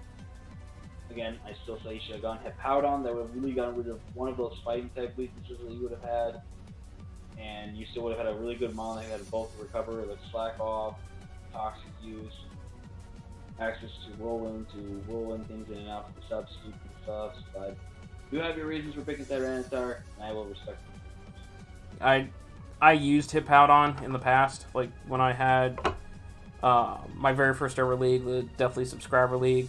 I took that team, turned it into a sand team. I had both Gigalith and Hippowdon because, you know, RNG, you could get both your sand sweepers, you could get none of your sand setters. So I wanted to make sure I was covered, so I drafted it. I've never used T-Tar. I wanted to try T-Tar, but we'll see. I might make a change in the season if T-Tar doesn't work out and go Hippowdon. It'll make... I think Hippowdon being this one where it's like where you could draft multiple types of mons for a certain point, and for the time being, I had somewhat thinking with Hippowdon and Excadrill, and Hippowdon was able to get that sand up and perfectly well and just threw everything that we were facing against. The biggest, I didn't have to worry about having a fighting on the and everything. So yeah, but the biggest thing is if I trade in T-Tar for Hippowdon, I pick up a major ice weakness because, again, my full team's not here, but don't forget I do have a pretty nasty ice weakness with Mandibuzz and Shaman and Excadrill. It's neutral on already, so that is like with freeze dry, your team definitely struggles with that, so and just general ice coverage does handle that. T-Tar does have that going for it, but also nowadays you're not having the best fairy switching. Like you only have one fairy switch. That's yes, very depending true. on the spread of the fairy, extra take 2, but not like 3. So Yeah, Drill and especially with Salazzle are my Drillbane, only. you get Yeah, it's something that I'm desperately juggling. Like I'm not completely satisfied with this team, but Tier 5 is filled with Stoutland. Dank goes for the league logo and picks up Moltres. you know, someone had to do it. Yeah, I don't really know much about Moltres other than like it's discount Charizard in my mind. All right, I can tell you a bit about Moltres. I've had a little experience with this thing. Moltres, first off, it does suck going into rocks. That is a sad thing, but Moltres can be a deadly sweeper because with Z moves, there's Z Hurricane, there's Z Sunny Day. There is the chance of getting the A Drive luck and getting the Ancient Power boost on the one time you use it, and then just win from there with Moltres. But generally, Moltres can do a lot of things. It can take the rock type moves, you build it well with the Chardy Berry and stuff like that. It can be a really good mon in this type of format. For the round I got picked, I think it was like the perfect timing to pick up Moltres. I mean, he could have probably generally also picked up as the last mon if he really wanted to, but Moltres just in general is really good because he's a speed tier. It can be really good use as a Life Orb user, a Specs user, and stuff like that. Like I've seen people run Life Orb Moltres before against me and it has actually beaten me because of that. So Moltres can have a little bit more of a diversity in offensive characteristics. Yeah. Alolan Muck for Crow. Alolan Muck is a very good defensive wall that can also set up very, very quickly with Curse, Recycle type of thing. It's a good AV user. It's like the premier Pursuit Trapper of Tier 3. Poison Touch, if you get Poison Touch luck like I had, it's amazing because you can Pursuit Trap Poison. You can knock off Poison. Like, Alolan Muck is a very, very good utility and defensive mon. Alolan Muck last seen round 9. Can we say that though? Like, wow. This was a great steal of a pick. Like, this thing's usually gone in like 3rd to 4th round just because it is what it is. It's a fantastic, great Poison Dark type. Again, that one brings us to ground, a phenomenal trapper, phenomenal AV setter, phenomenal curse user. Like this thing just, it's so good. It became one of like the best like tier 3 monsters you could use nowadays in the draft league format once it was released. Yeah, it kind of messes your eyeballs with the whole color scheme going out with it. But just in general, it's so good, and it's definitely going to be one of those mons I hope eventually can make the tier. Yeah, this is a very strange draft because if you haven't picked up on it yet, neither Alolan Ninetales nor Lando T has been drafted in the draft. So both of which should Lando T I can see like the draft. I don't know. Lando T Well, to I'm me a little shocked, but yeah. Oh well, but the Tangs, there's Thunderous Eye, a nice prankster, fast electric type, getting up tailwinds. Like, I don't. It's a good fast electric type. It helps him get some more speed, gapping that bridge between Zard and Greninja to help fill up the top end speed. the scary part about it, with thanks to Prankster, it gets priority in a lot of different ways. Like you said, it's Tailwind, Toxic, Defog.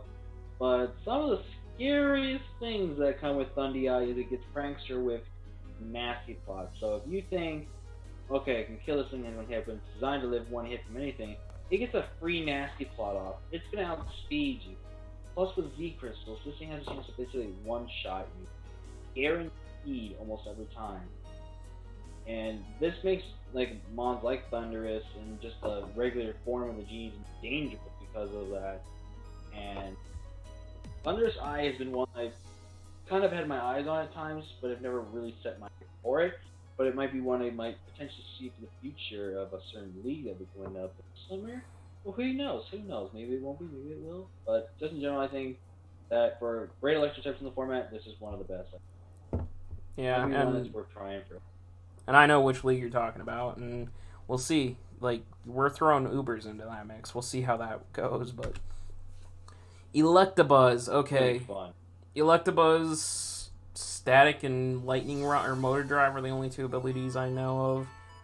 And it's basically discount Electivire. I think to sum up how Electabuzz kind of is, it's like you said, like the discount version of Electivire. But Eviolite Electabuzz is not too terrible. It would be able to get the access up to get a Thunder Wave off. It's got decent move pull in the elemental punches and stuff like that. So it's gonna be very interesting to see how he does with Electabuzz in this one, because he does have ways to for right now. You would look at this. This is his like second ground type weakness, which is kind of good. He's got a lot of things to get rid of, or just takes the ground type hits. But in just hindsight, I feel like maybe there could have been a better like typing he could have gone for his electric type. Like, it's got decent speed, it's got decent good attack, it's good max attacker and everything like that. So we'll just see how Electabuzz does in this type of. Yeah, it doesn't get Motor Drive, it gets Vital Spirit, so it can't be put to sleep, so... No Spore, no Sleep Powder, no Hypnosis, but... Miltank, okay, this is, like, premium tier 4, Rock Setter. Has great recovery and Milk Drink, can boost its defense and just be, like, the Whitney set where it's scrappy rollout. Like, Miltank's a good tier 4 mon. This, I seriously believe that one day Miltank will be tier 3. I think it's worthy of being in my entire opinion. And if you all disagree, that's fine. But I stand by that fact that it should be tier 3.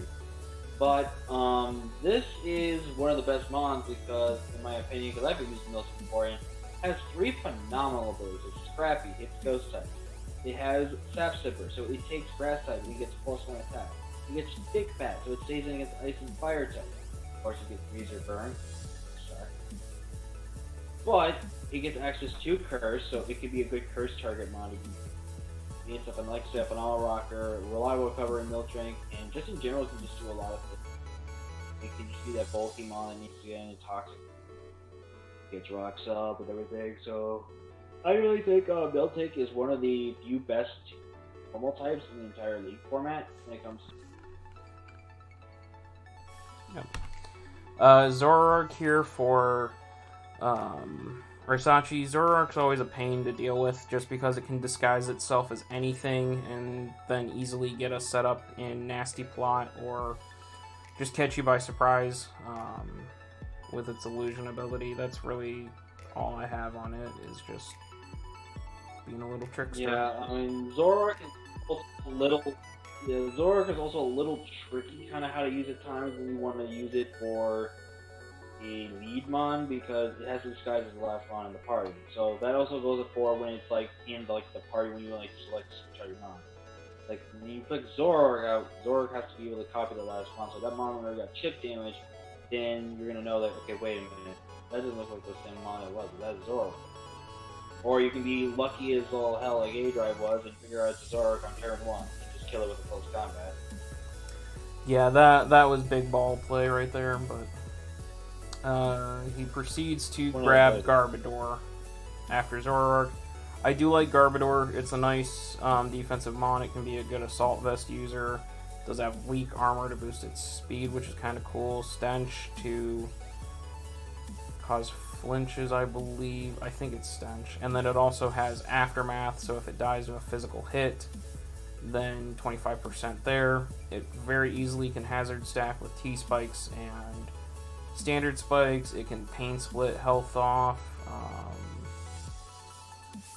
Just decent you are right, pool. Stench can.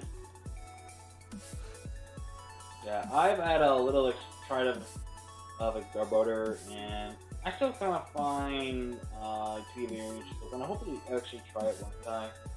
I did try to use it in one of my matches, but I felt like the matchups just too good for it, and then I came to a playoff match once, and I picked up one scale, but it was against a Mega Altaria, so that was a prouding moment right there. But it's definitely one of those low-tier poison types that is actually really good to use against fairies because it gets reliable T-spikes, spikes, like I said, Aftermath, which is really good, and I just generally think it's a relatively low-tier good poison type, and I think it's worth for a shot once in a while, especially with a good move pull it's got to the drain from Seep on, I feel a trick sleeve. Yep. There's Electivire. Basically does everything that Electabuzz does, but better. Yeah, it's more of like the better version, literally, because it gets access to stuff like Earthquake, Cross Chop, Brick Break. Still gets access to the Elemental Punches, it's a little more, but it's access to like, I think Electabuzz has still got like Wild Charge, but Wild Charge going up with this thing is a monster.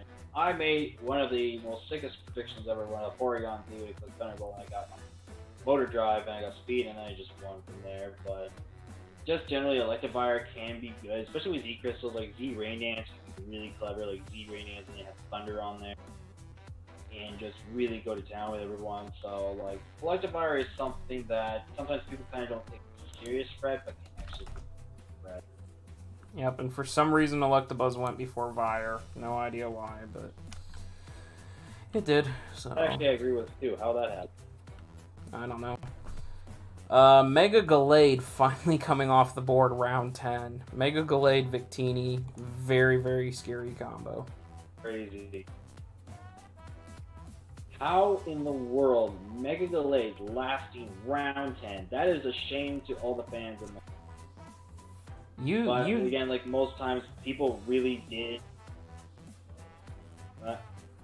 I mean, you saw what Mega Gallade did over in WWC. It was the kill leader, 20 kills, 0 deaths. So the fact that it went all the way to round 10 really shocked me. Yeah, this is one of those mods I really want to use eventually one time because this thing is so good. Great speed tier, great offensive, great access to things like Bulk Up, Sword Sand, Sub, Wish. There's like a lot of great things that offer to Mega Gallade. And if you're crazy, yeah, you can run the special set. It's not that bad with special defense. And it can be really base bulky with Drain Punch, Sub, Bulk Up. Like, there's a lot of good things with Mega Gallade. It makes us such an amazing, like, top 5, in my opinion, Megas in the format.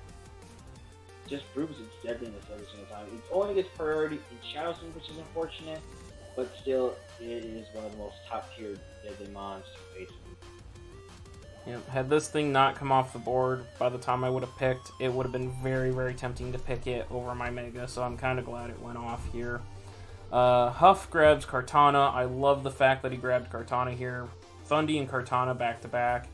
Basically take out the one thing he hadn't gotten checks for versus Zard in bulky water types, like bulky water types and rock and ground types are the thing that beat Zard down most of the time. Thundy takes care of the water types with Electric Stab, and Kartana takes care of it with Grass Stab. Again, back-to-back picks here. We have a Mega Gallade and a Kartana. Why are they sitting the second last round? Like, what is going on with this? I don't know. This was a strange draft. Yeah, it really does. There's a lot of things that definitely shouldn't have gone when they gone. Things that are like, why are they even here at this? But still being basically a steal, and people just having bragging rights saying, "Haha." Yeah. But Kartana is good. I've used it. Let's see how Kartana pairs with this type. I think Double Steel is a little questionably, but I think for his grass typing, it's one of the best grass types to go for. Yep. Blossom, speaking of grass types, for the Crow and the Victinis. It's a Chlorophyll Sweeper. That's about Strength Stat. That's about all I got on Blossom. The only good thing about this thing is it's got Quiver Dance, so it can be made use of it, but it's still not bad. It's I just think like- he just picked it just for the lulz. But He who knows? need- Maybe this thing will surprise us and end up with kills. Yeah, he needed a tier 5. He grabs this. That's about the only answer I can see. There's I like- Conky Kong. Conky Conk, my conky cap. Boom, boom, boom, boom. He's been lifting them weights, he's lifting them pillars, he's lifting them arms to your on shoulders. Boom, boom, boom. He's a fellow guy. Let's go, let's go. It's Conk Calder. Conkelder is such a good mon. I really enjoyed using it. The one time I have used it, like, it's a good assault vester. Guts flame orb. Bullet punch is always a Yeah. nasty thing.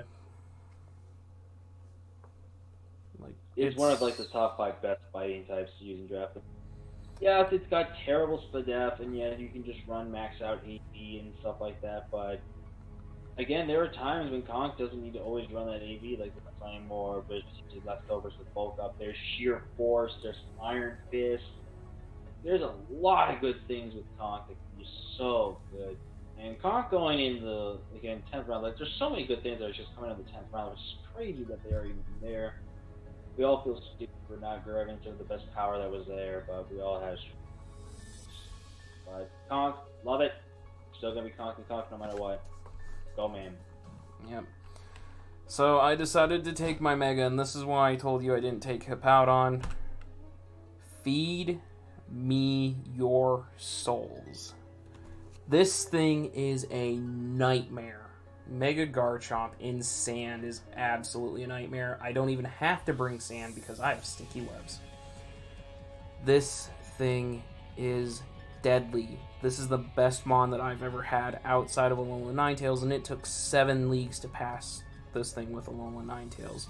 24-5 is my career record with Garchomp in 2 leagues. Its average kill per death in the 1 league that I've completed with this thing, average kill per game, 4. Average, or the KD ratio was 22 or 24-2. It only died twice that entire season. It went 20-0 before dying. Like, this thing is a nightmare, and I am so glad to be running it on a single team. The Megas, I actually really want to try. I had tiny bit experience with it, but another one I really, after watching like Galactic Elliot use it effectively well, somewhat effectively well, using it in ways, I really wanted to try it. I think that having a decently good speed set still, but having really good other defenses like phenomenal attack, decent defense, good HP, like this thing, even like you said, outside sand is a huge threat. If speed passing was allowed, this thing would have gone like how many rounds ago because of how crazy good it would be with speed. Like, imagine Scolipede, Swords in-game +2 speed to this thing. What's a switch in? Like, what is this? Yep. So, I really, like I said, I had a timeline. I had to be done by 10 o'clock. I just got this from my mom. Slid under the door. Says, time to be quiet. So, unfortunately, I'm not ending the stream, but we're going to go rapid fire mode here for the last few picks. So, apologies that I have to rush the end of this, but yeah. So, we're just going to go like quick soundbite on it. Vikavolt for Vegas Vulpix. I love it. 145 special attack. Great move pool. Excellent mon. Yeah. Bisharp, great mon for stopping defogs because it has its Defiant ability. Sticky Webs also allows it to get it in. Shows long. Now it says Bisharp. Yeah. Bisharp is a really nice mon for this team. Stun Tank, hazard removal in defog, Good. pretty decent move pool with flamethrower and some other stuff, memento user, that sort of thing. Second, or finally gets another defogger since he only had 1 defogger and 1 rapid spinner. Your Nidoking, Yep. God, this thing is a monster. Yeah, I can't believe I can't believe Nidoking went all the way to round 10. Double ground, double flexible. I know. I'm a Steve. just quick. It's good. The case here. Yeah, it's such a good mon. Sheer Force Life Orb, such a great move pool. But Deoxys Defense for Savage. Deoxys Defense is incredibly overrated. I don't really agree with it. I don't think it's that good of a mon. At one point, I was thinking about drafting it, but I was like, I already have a second type, so. Sneasel. I still call it Discount Weavile, but I've been informed that it is better than Weavile in a lot of cases. Not that it's cheaper, like it's budget Weavile, so. It's decent. I think it's really good. And it's really one of those mons that gets slept on a lot, so remember, watch out. Gramble, worst fairy type ever in my mind. Why Gramble got taken? Well, and Alolan Ninetales still hasn't been taken. I agree. I'll never know. Alolan Ninetales is still on the board. There's no reason Gramble should have been taken. You probably didn't have the points for it since you had a tier 1 and tier 2. That's true. Nihilego. So. Yeah, Nihilego lasting all the way to round 11 or round 10 is a crime. Very, very good mon. I've used it before in the past. It's really good. The way you can customize this thing is really easily. So it's one of those deadly threats. And we're back to the rain. We finally get Armaldo. We finally have something that Alolan Ninetales will not destroy because it's Bug Rock and it Swift Swims.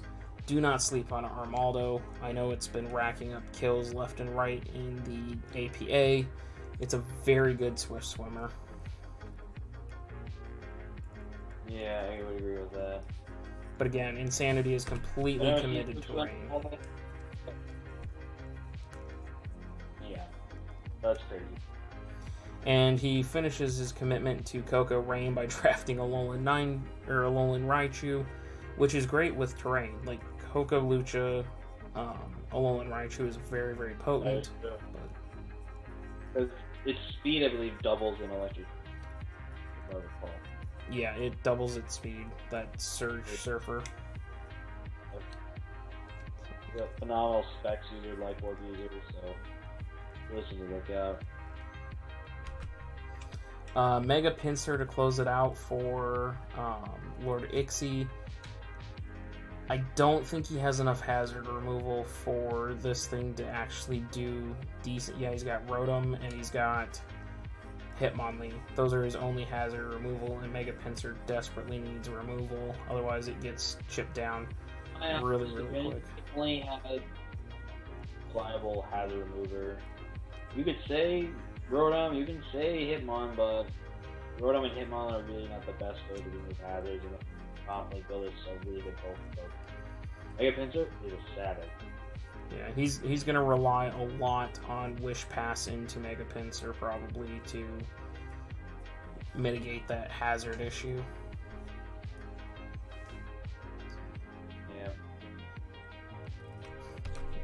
Yeah. Shift Tree for the Buizels. I don't know what Shift Tree does at all. Shift Tree can be a tricky opponent with Sword Dance and Nasty Plot, so very interesting to see it. I don't really see it draft a lot, so we'll see how well he can work with it. Braviary, the American Burb for Tezzy. Again, I've never been in a league where Braviary's been drafted, so I don't know really what it does. A friend of mine went sub bulk ups Braviary and 6-0 to my other guy, easy with it. Yikes. So Braviary is powerful. Spirit. Pyro for Savage. This thing is an extremely good specs user. Gives him another normal type, though. I think definitely. Yeah, but I think it's worth it with the team he's got. I think he can back up a fighting coverage against it. Again, Flame Charge, just he can outspeed a lot of things. Life Orb specs. Mix. It's really phenomenal. Miss Magius for you, one of the best offensive low-tier ghost types.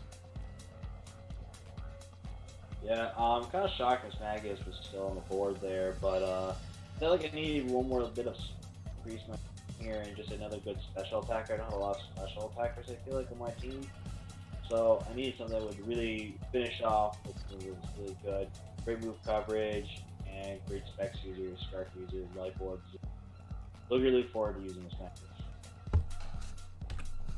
Wigglytuff for Mars again. Why are these trash fairies getting drafted and Alola Ninetales is being disrespected? I'm pretty sure someone will pick it up. Just depends on the feeling like they will.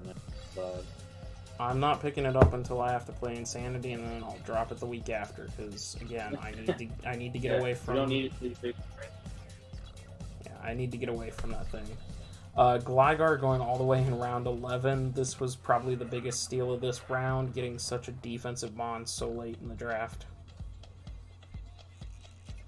Yeah, Gligar. People know how to use Gligar. Like Crimson Seabed was able to win a match thanks to Gligar because he built it phenomenally well for the match. And I'm just not been a fan of Gligars, but who knows? Maybe people can just show me how good Gligar can be. Yeah.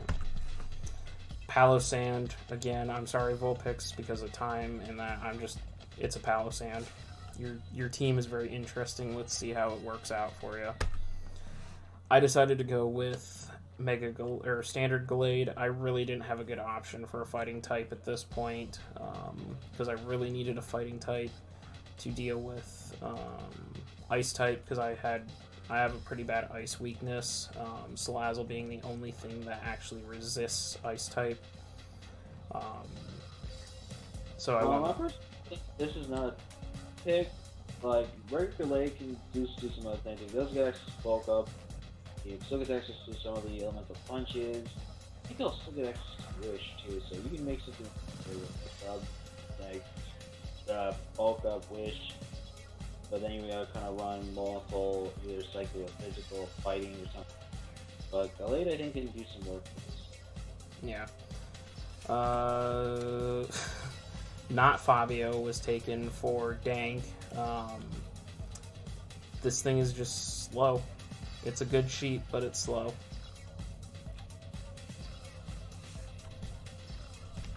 Chandelure. The baby pop. Yeah. Chandelure, I really regret not getting Chandelure. Kind of a surprise. Yeah, this was a great, like... I was surprised that lasted.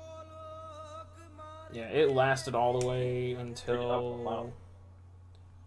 It was 5th pick from the end. Like, it lasted way too long. Chandelure's such a good mon. It has good move pool for Z crystals with things like Psychic and Energy Ball and...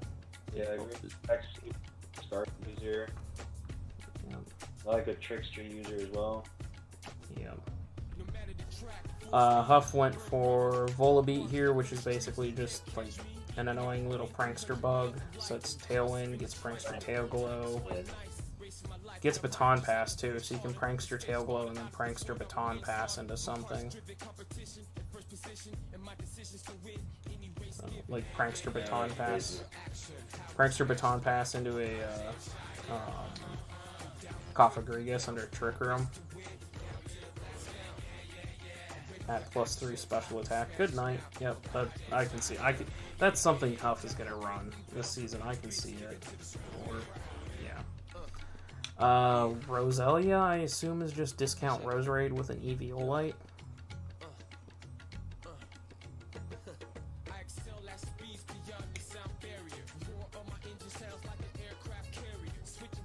Okay, I have no idea. That's the lesser version. Well, you cut out there for the one part and I didn't hear the name. We were waiting. Oh, it was... Yeah, it was... I think he only got this thing because one, he probably just needs something with Spike. Yeah, that's probably about it. Primeape as the last pick for the Ballistic Boulevards. Primeape I love as a mon, I just don't know how viable it is competitively. Competitively, it's more likely to be always a Scarf kind of mon, just because it can't with teams. Scarf is like the best way to run it, in my honest opinion. If you think a team's got bad speed tiers, then maybe you can run Life Orb or something. But more times than not, it's just best to Scarf or... Yep. And finally, the last pick in the draft, meaning that both Lando T and Alola Ninetales went undrafted this season, is Entei. Entei gives him a nice solid fire type. It's a good choice band user. It has priority and E-speed. Yeah, that's about all I got on Strength Entei. speed. Yep, so. Entei, final pick. Great steal, Entei. Entei is a phenomenal bander. Great user of Calm Mind, specials. There's a lot of things that still are undiscovered with Entei that could be really good with it now. So. I believe it Very gets... interesting to see how Entei's using. I believe it gets Eruption, so Choice Scarf Eruption. I'm not 100% certain, but for some reason... Yeah. It does. Yeah, so Choice Scarf Eruption is always a possibility. Alright, so that's going to be it for the Moltres draft stream. I know we had some technical difficulties. I know we had to rush at the end. I apologize for that. Ho-Oh took longer than I expected. This took longer than I expected. I do want to thank Savage and Spies for their time that they were here, and really want to thank Thriller for his contribution here, hanging out with me, doing this. Hope you guys have all enjoyed. If you're watching this on YouTube, links in the description down below. Twitch, come on over to Twitch, hit that follow button, you can hang out, find out when I go live next time. Discord, Weather Gamer Discord is always a great place to hang out, that sort of thing. Thriller's YouTube channel will be down there. Please go show him some love, go check him out. PCF Discord will be down there if you want to join that. Last thing, just want to Also be excited for season 3. Yep. Last thing, I just want to thank all the new followers that I picked up today. Picked up quite a few new followers. Really appreciate that. Savage, thanks for following. Shy Guy, thanks for following. Torn, thanks for following. Jacob, thanks for following. Bearded Dragon, thank you for following. Spies, thank you for following. And Zippy, thank you for following. So with all that, it's been a long day. I'm sure Thriller is just as tired as I am. We're going to get out of here. Again, thank you for stopping by. AM.